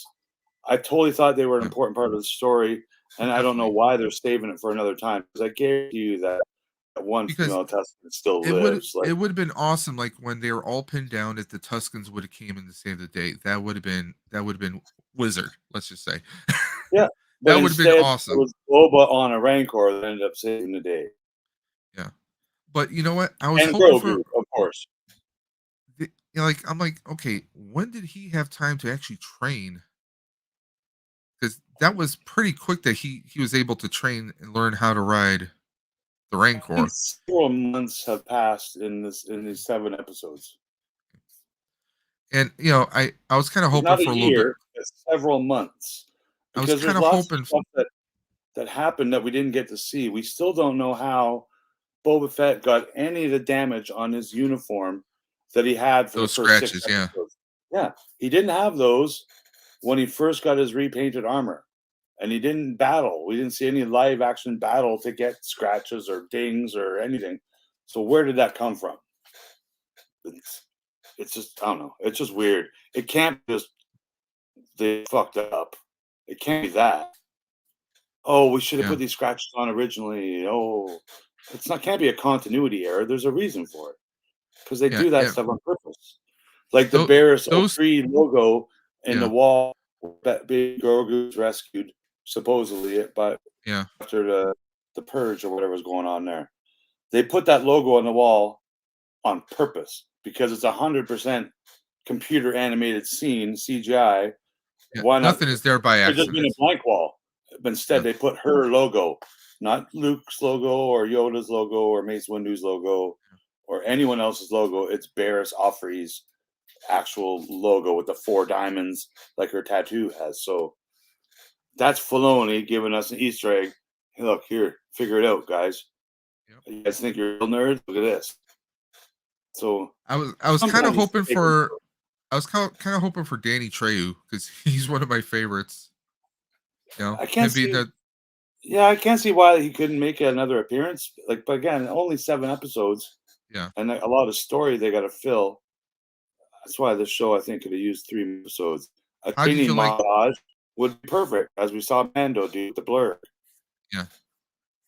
Now, how did getting you taught like? by Nick Nolte. Right now, we can Yep. see Tamora get taught by Danny Trejo Machete how to ride a Rancor. Like, what a great We opportunity for a training scene. see the Rancor tossing him a few times. That could have been fun. Yeah, and he tossed Mando within a couple of seconds. He did not, which is weird because they made a stare down between Mando and the Rancor stared for a couple of seconds. Yeah, you're Boba Fett, and then threw him like down the street. Yep. So it's weird that he can recognize Boba Fett in the T armor, the T mask, and not the Mando. Like, it's just, Well, oh, all these guys in the same armor are good. So it knew the difference. That wasn't Boba Fett. When, for all I know, it's a colorblind creature that can't tell nothing, right?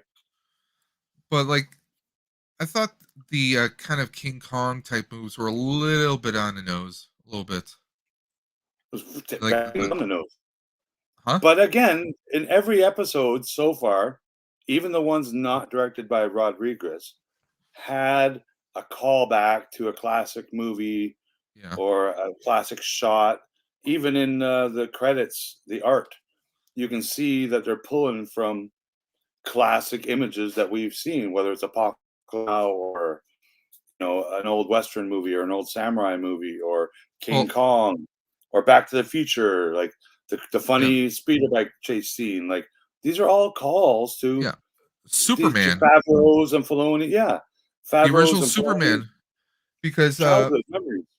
I caught a little glimpse of Superman in when Mando's flying, when he's testing out his new N1, and there's the Starliner. Vito on the He, airplane. he sees that little kid.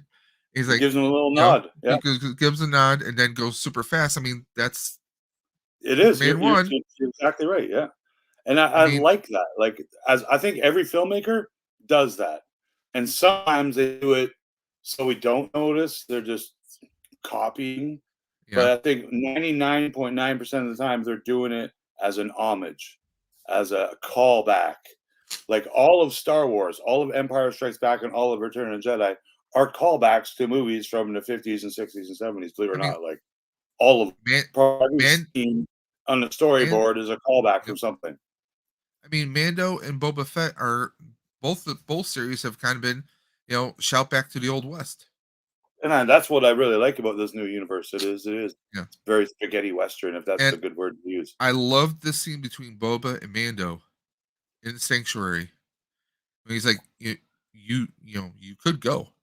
You willing to die? Yeah. Oh, yep. This is the way. It's yeah.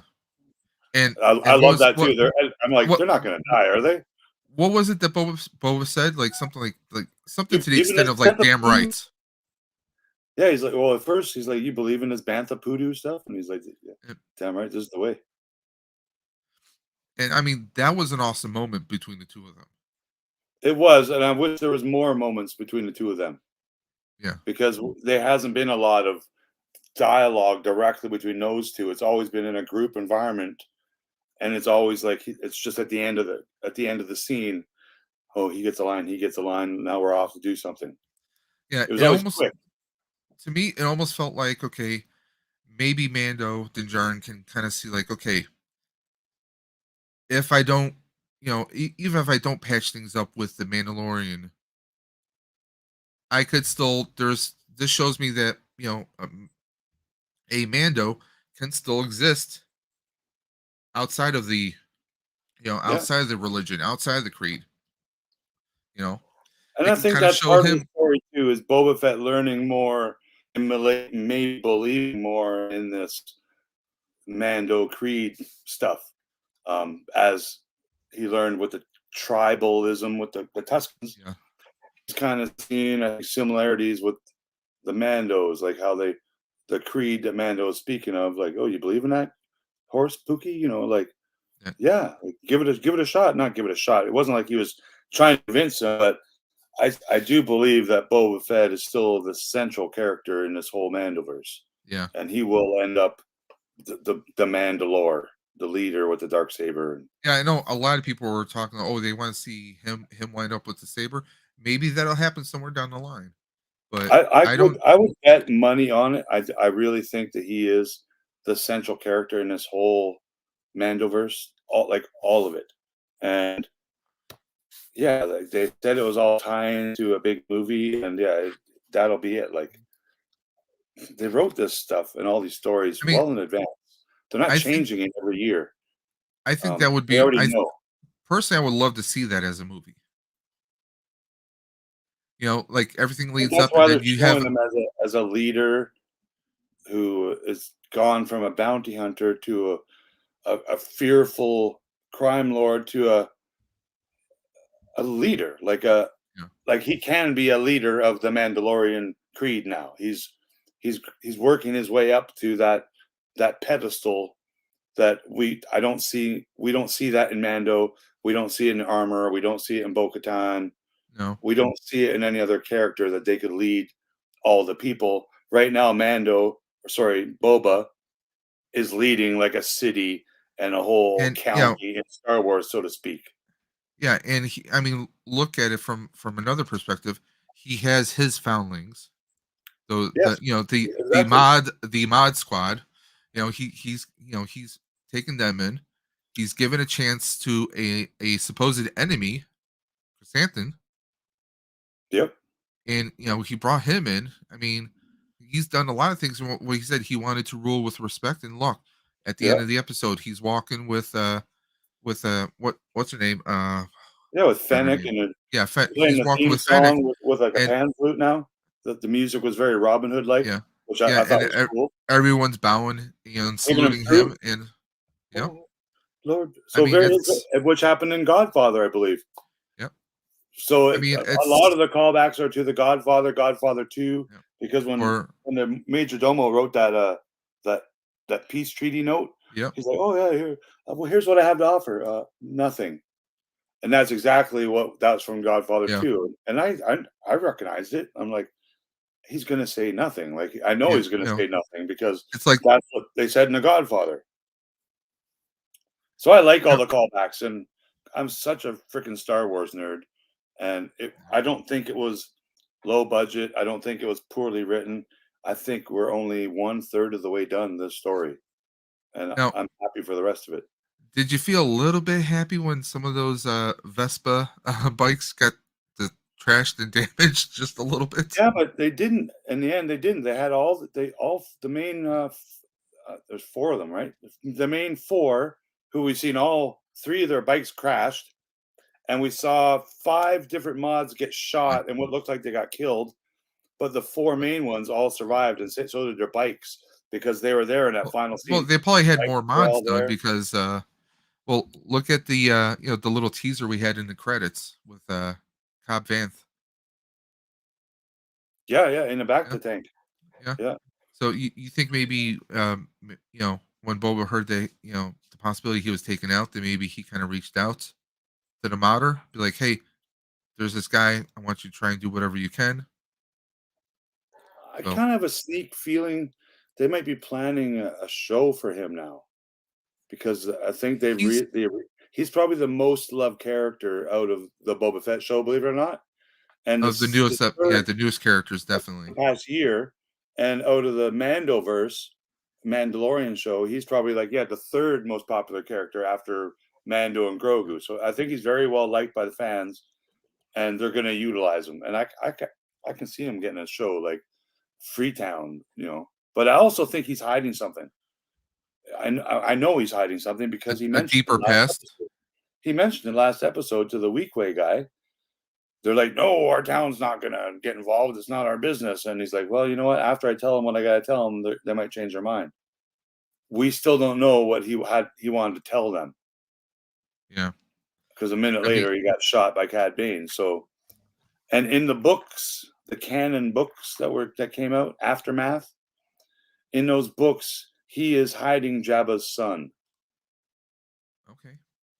So that's canon. Like in canon, he's hiding Jabba's son. So it was not brought up in this TV show, but it doesn't mean it's not gonna get brought up eventually. It's Yeah. just weird. I hate it when they say shit's canon and then it's actually not canon. I think a lot of things are going it's almost like they're writing a new timeline, but I mean, we'll see It to what is, but extent.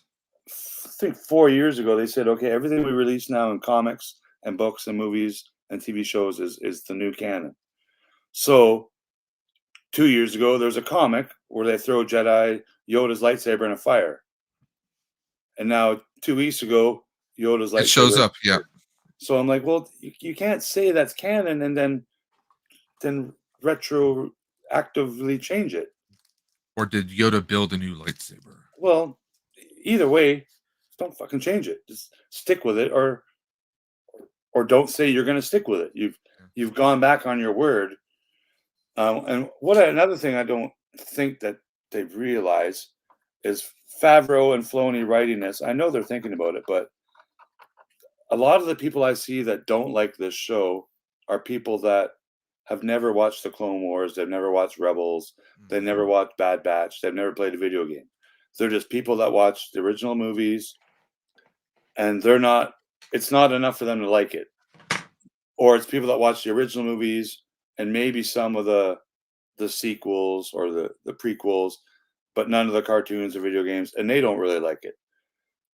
So Speaking of, you have to. It's the fact that you have to know a little bit of the cartoon history, a little bit of the video game history, and a little bit of the novel history to get every Easter egg, I think is a little too much to ask. yeah. Well, I speaking of video games, I picked this one up last week. Nice. I never actually played this one, so I figured like so I was like, well, I've always wanted to play, but I never got around to playing it. So I I said, what the played it hell? when it first came out on the iPhone. There was like an iPhone version. Mhm. Like I think I even paid for it, like maybe $10 or Oh, something. I And then I played like finished it, and I never played it again. I remember playing Rebel Assault 2, Dark Forces 1 and 2. Yeah. So I remember playing a lot of those games, all the LucasArts games from way back when. So But I a mean, lot of people never played it. Like I never played any of those games really. So that little droid that showed up, that's a cool the little Easter egg from the video game. from Fallen Order BD1, yeah, Yeah, so that's cool. But if you're one of those fans that never seen that character in a video game, you wouldn't know. you wouldn't know, and it's just a cool looking little cute droid.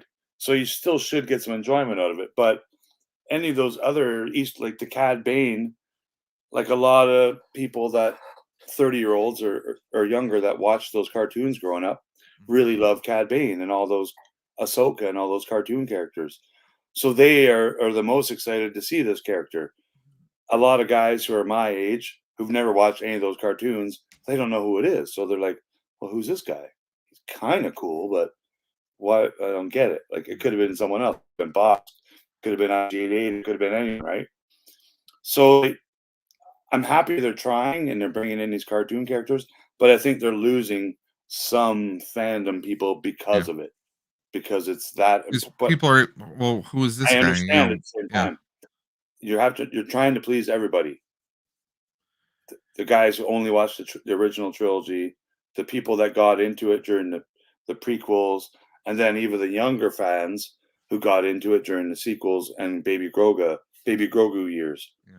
Because there's So still new fans coming on every year. is Cad Bane dead? No, I don't think so. Yeah, because we still saw that one device kind of keep blinking. I'm like I think he's also more more mod than machine. Yeah, yeah. Well, like a lot of characters are now, it seems to be. So bring Han Solo back to life now. Like, come on, everyone can be modified. yep, Well, like if the original trilogy, Darth Vader was more machine than man now. yep. Like, so it was always a part of the history of Star Wars. It's interesting. It's not one of those brand new things. Like No, whatever, like the time traveling shit in the cartoons that they got. yep. The world between worlds or whatever that nonsense is. Like they didn't invent a new thing until Ray was able to control a creature, start force healing Yeah. and force Skype calling. Like they did introduce new things, which I didn't like as much as just stick with the original lore and mysteries that we have, right? Like for instance, Boba Fett, keep your helmet on. Like it's maybe they would have had so many people complaining if he had his helmet on at least every episode. Or I saw one YouTuber talk about that they thought that it would have been smarter for him to fly his ship and attack the Pikes that way. Well, yeah, there's lots of things like that too, like how he took out the speed bikers. Yeah. But like when him and Mando were having dialogues in their helmets back and forth, Hmm. you know, they're nodding and their voices sound like how they sound muffled and a little and digital. I like that. I like that a lot. But when Boba Fett's talking to people as Tamara Morrison, Yeah. I don't like that. Like that's happened a lot throughout the series. Maybe too much. I'll say it happened too much. Like I think he's more badass, and even he sounds more badass with his Yeah, helmet because on, we're not seeing especially when walking any down the street, we're not seeing any inflections in his face. We're not seeing his which is eyes, fine. That's and where's Mando. that mystery? 99% of all Mando was behind the helmet. Yeah. You know, the first time we saw it was, you know, when he did that. You know, we only saw it twice, so I it mean, was 5 minutes of screen time in 6 hours of film. in Return of the Jedi, we see, Boba Fett in Jabba's little throne room, and the bounty hunter who brings Chewbacca in, Leia, Yeah. we see like Boba know. kind of just give a nod. That's I want to see That's- the real Boosh. yeah.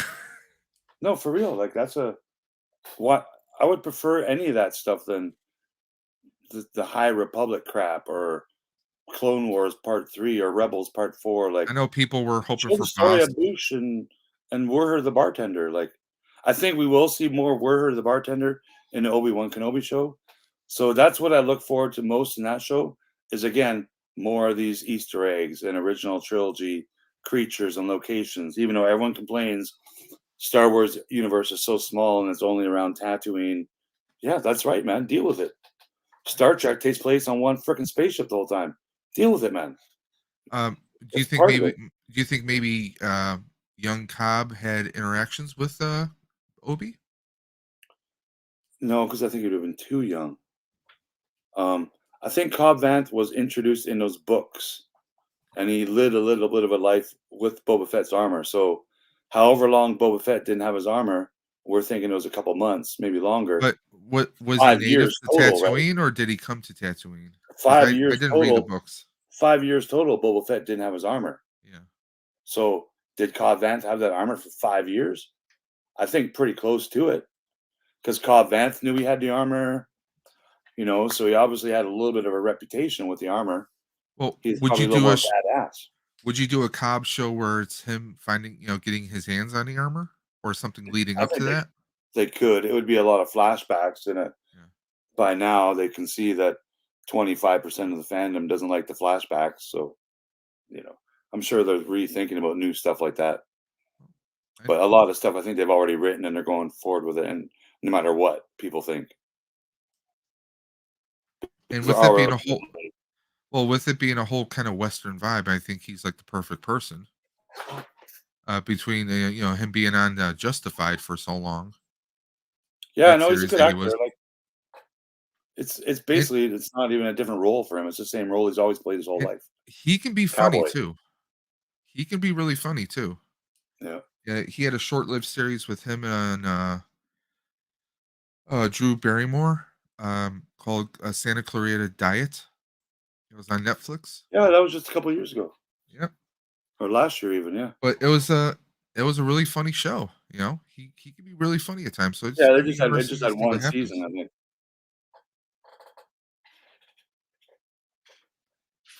But yeah, now what we have another what we got rest of February, March, and April, so we have like 2.5 months, no, almost 3 months basically till Obi. Yeah, Obi at the end of May, which is weird, while people are at Celebration. So they're releasing it during Celebration, which is the stupidest thing ever, man.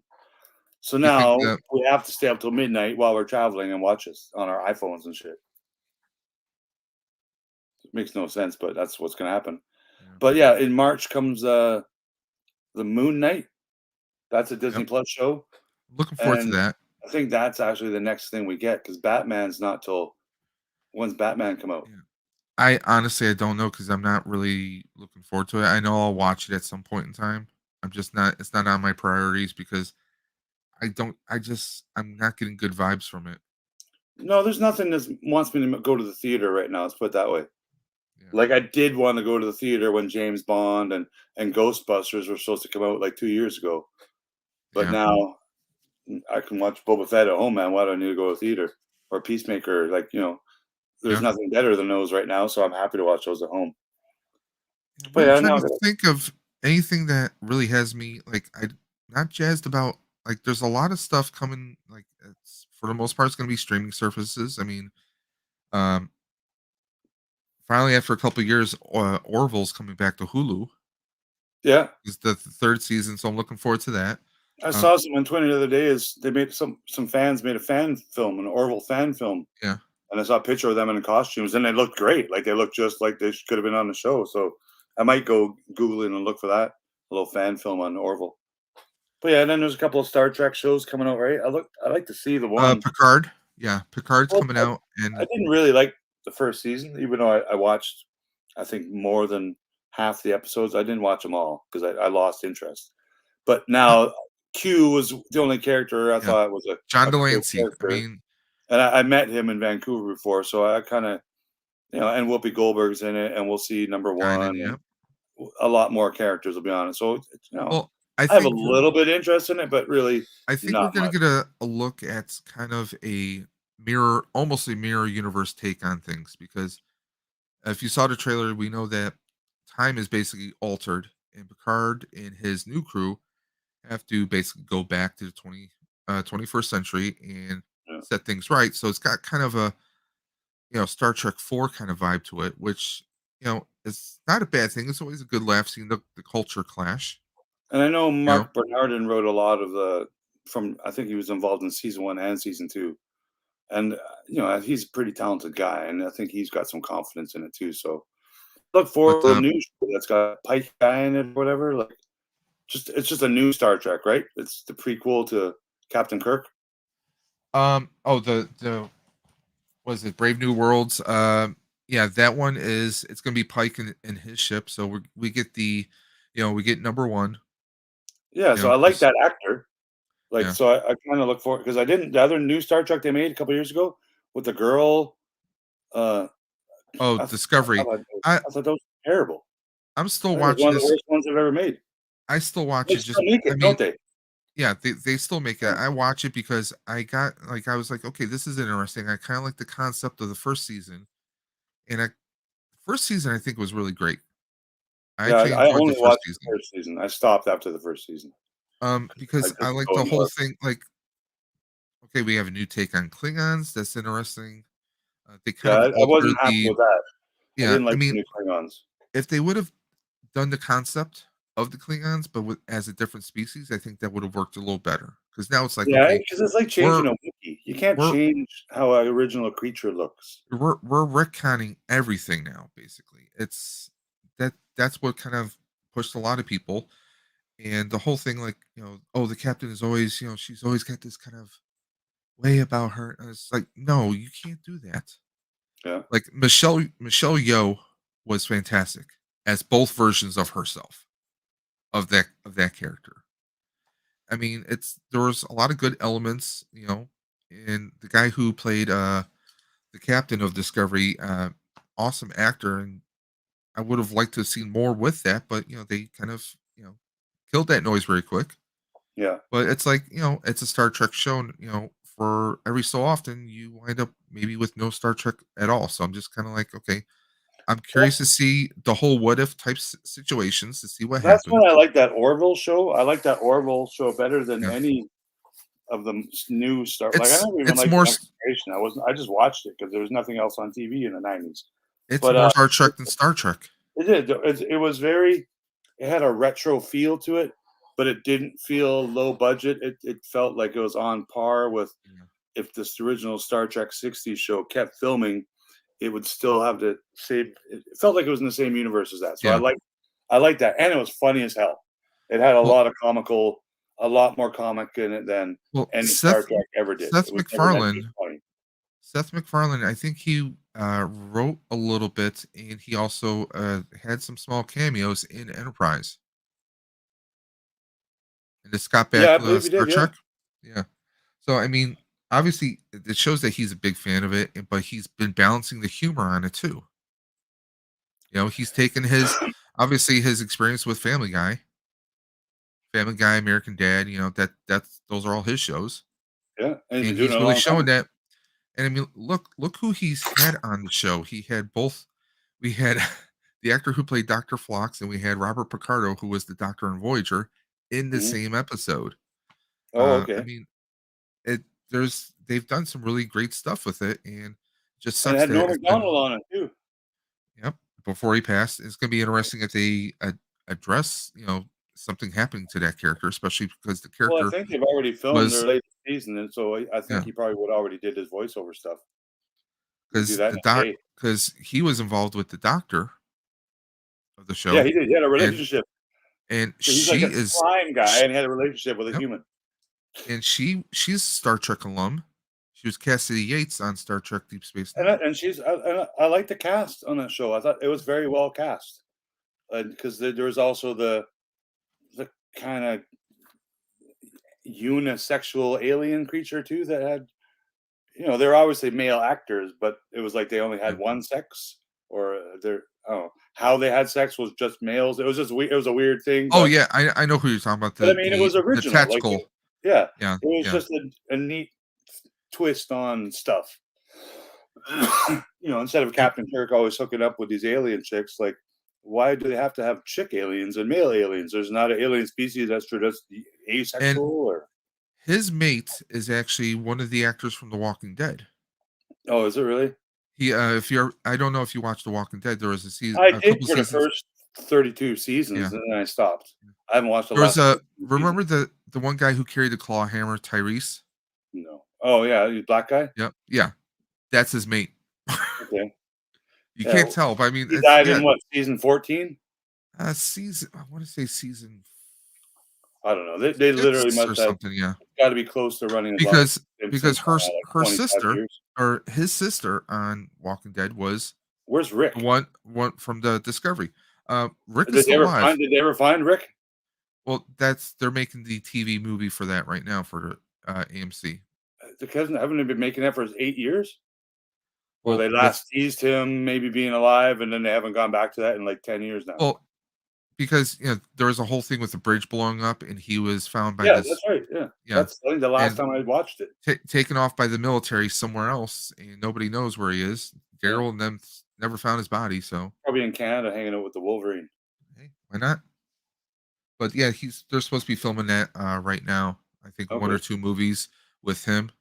So I mean, it's gonna be it's like the final season of the original Walking Dead. So I'll be watching that. So it's gonna be interesting to see what happens.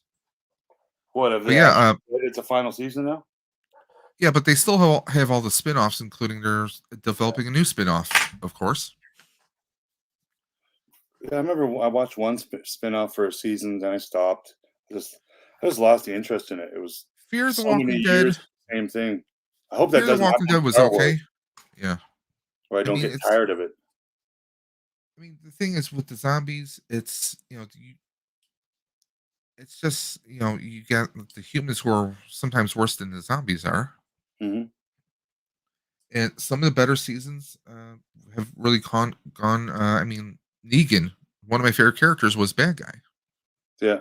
You know, Well, I liked it when the Opie guy showed up on it. The Opie from the Sons of Anarchy showed up as one of yeah, the guys wearing the masks, and then then he was Beta. the Yeah, show got Beta. really bad, and I'm like, this is terrible. Like the first couple seasons were great. They were It was groundbreaking. They first. were Yeah. violent. And then it just turned. I think it turned to garbage. I mean, I liked it when Negan came in there. Just Yeah, when he first came bashing in. people's. Yep. Yeah, It now was he's what, the main good guy character now. Like, not the main. A lot of people still don't trust him, but I mean, he's still he's still alive. someone. I mean, Yeah.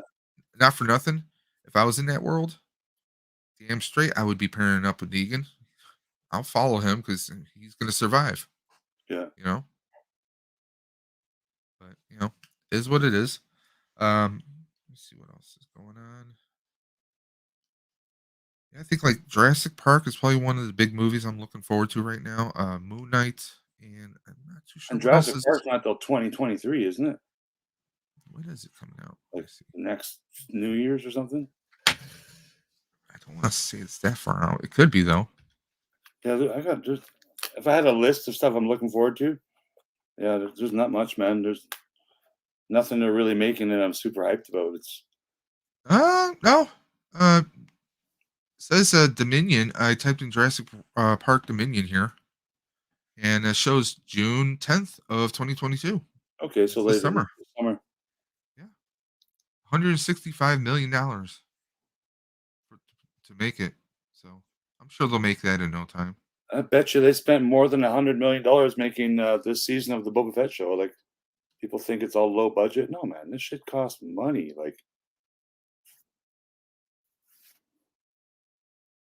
We have coming out. there is some Rancor prop. There's just a head or a claw or not. There's some Naboo starfighter prop. Like there's a half a Razor Crest somewhere, and How this, long? How long till we get the new Mando fighter, the N1? well, weirdly, Hasbro didn't announce any of that yesterday. They announced stuff that they created like 2 years ago, which is I'm so confused, Matt. I don't know how Hasbro honestly is still in business. I don't get it. I would love to personally. I want to see Mando get either another Razor Crest or some kind of. I know someone mentioned about he should get a freighter so he can dock his ship. Maybe, but I don't think the Mando is going to be around too much longer. So it's kind of not important. Like, I don't think he's going to be hauling around too many groups of people. Like, yeah. I think his story ties into Boba Fett's story, and Boba Fett has a ship that can take lots of people, and I think he's going to end up with the Darksaber. Well, and I just think it's weird. Like, there's small things that kind of rub me kind of weird about him having that small fighter. Like, where does he put his jetpack? Because every time we see him climbing the ship, he's not wearing a jetpack. So where does it go? Pelly mentioned some guys, in storage compartments and stuff. Because obviously he's got Grogu sitting in the little yeah. And what was neat about that too is Grogu actually breathing. He fogged up the glass too while they were always tapping on it. It's those little touches. That's what like a person like me love, and I love the fact that Mando kept that little knob the entire damn time. Oh yeah, I knew that from that season ender where the only thing he saved from the Razor Crest was the spear and the gear shift knob. Like he put that right in his pocket, and it's been in his pocket every minute of every show since then, until he was. And when he gave it to Grogu, it was kind of a sad moment because I'm like, oh, he thinks he might die here. He's going to go take on this Rancor by himself, right? So I didn't think he was going to die, but I thought, oh, there's a chance he's going to die right here, right now. And Boba gets the Darksaber. Speaking about the Rancor, I mean, why did maybe Hasbro not wait until now? They didn't maybe announce the Rancor for, I don't know, like maybe in May. They didn't know. They didn't know. And see, that's just poor communication between They didn't know there was a Rancor until 3 weeks ago when we saw Rancor show up in episode 5 or whatever it was. Now, when the Rancor shows up, how many people at Hasbro were like, son of a bitch? Oh, they knew it from the leaks, I think. I think they fucked up. And now I think they're scared to do any more HasLabs for Star Wars because they're not going to sell enough goods. I mean, which is good because I don't think they should do that stuff at all. They shouldn't be allowed to do Kickstarter when you're a multi-billion-dollar company. I mean, what really looks bad is this. Look at Ghostbusters' first HasLab. They knock it out of the park. Sales were flying out like no tomorrow. And obviously, they had communication with the makers. Yeah, and they marketed it. The movie. They paid to advertise it. They marketed it. They had launched Adam Savage to a commercial on YouTube that had 4 million views or whatever. It's called marketing. He's got about 8 or 10 different videos about the pack and about different things that relating that tied into the movie coming out and the pack behind the scenes. They tied it in perfectly. And the maker of the movie was keeping fans entertained on Instagram and Twitter, much like James Gunn does stuff like that. So yeah, just zero marketing whatsoever on Hasbro's behalf for their Star Wars line. I really don't think they put as much effort into it as they do with every other brand that they deal with. And it's bad because I guarantee you it's their most expensive license by far. I bet definitely twice as much as Marvel, twice as much as Harry Potter or Fortnite, or twice as much. Guarantee you it's the most expensive license you can get. Do you think someone else should have a turn with Star Wars? I think if anyone else does, it's Disney. Disney will just do it themselves. They have their own toy factories. Definitely. But I'm going to go feed my cat here and get a little snack in myself. So let's finish off the season next week with a bang. And maybe by then we know if there's a part. I'm sure there's going to be a few bangs. Yeah, a couple bangs. Just checking out something I got in today. Oh, that came in perfect. Nice. I just want the black one from that wave. I haven't seen them in stores yet. This is from an earlier wave. I got this on an eBay auction, so I actually scored this. Cool. But yeah, I haven't had the only ones I've seen in my area are just Hammerhead. That's it. Yeah, we just got Eternals that have been there since November. And I scored 3 of these. A friend of mine found Donatello, so I got that in the party wagon. Yeah, I haven't seen any of those. Well, we And a don't have few. Targets. Toys R Us might Oh, get them, but Walmart. I got these at Walmart, believe it or Oh, not. okay. Yeah, my So- Walmart has 0 Ninja Turtle product, 0 Ghostbuster product, 5 or 6. They get the Masters of the Universe and they get some Star Wars and they get some Legends, but not enough. Yeah, Yeah, those I are got great. this. This was only like 32 something, like 33 before That's way tax. better than 450, right? From Super 7 or whatever that one costs. I get it looks amazing, but not for those prices. It's just like Super 7 Thunder Tank looks freaking fantastic, but I'm not spending that money. Would you rather have the Super 7 Turtle Van or the Thunder Tank? Oh boy. I think the Turtle Van looks more cool. I think the Troll Van looks good because But I don't like Ninja Turtles or Thundercats, so I wouldn't buy either. I'd buy the Hot Wheels. definitely. I also got the Doctor Strange. Okay, cool. Got the Astral one. So I got Doctor Strange's up the wazoo right now. Yeah, my buddy Jay's he wants to sell all of his Marvel Legends. He's probably got about 400 figures, so if there's any you're looking for, let me know. I'll get some pictures for him. Right now I'm trying to hunt for those retro spiders, but I don't think I'll find them. Just doesn't seem likely. I mean, me and another friend, we were waiting 8 months for the turtle vans to hit us here. You know, because everything is either hitting down south or out west. You know, Yeah. up in the Northeast, we're hardly getting anything. And Well, that honestly, usually means that they landed in California and then they're taking their time by truck to get to the East Coast, and all the truckers are in the States are now threatening to protest like they're doing in Canada. Now they're blocking the border in Canada, eh? They're blocking really? three border entries with trucks. Like they go and they park their trucks and then they take the wheels off. Like it's bad. It's bad, man. It's getting bad. But I don't know. I think they'll deal with it. A lot of guys are getting fired and shit, and they're starting to figure it out. What? We're not allowed to do this. We're gonna get fired.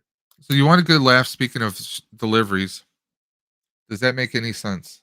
No, I don't think any of those logistics companies make any sense. FedEx. Like I get my pins and stuff made in China, and when they come here, they go from China to Japan to Alaska to Chicago to Memphis and then to Vancouver. And I'm like, just go to Vancouver, man. Like you go there anyway, like Yep. every day. I guarantee you there's direct flights from Vancouver to wherever every day, every city. But I gotta run, buddy. Here, kitty. Yep. My kitty's scratching on my leg. Yeah, this is my baby River. Nice. Hey, it looks like The my other ones cat. are asleep. We're talking. She's looking for the laser pointer. Yeah, my cat goes crazy just when you touch it. It recognizes little- the buttons. Yeah. No, she can hear the button click and goes Yeah, mine crazy. too. I think it's cats have it from birth. No, it's Laser just pointer sound. I could just have clicking sound and they'll all go crazy. So have a good night, get your snacks, and we'll see you on the next one. Buddy. Happy Peacemaker Day. Yeah. Yes, sir. Cheers, all. Hug an eagle. Hug an eagle every day.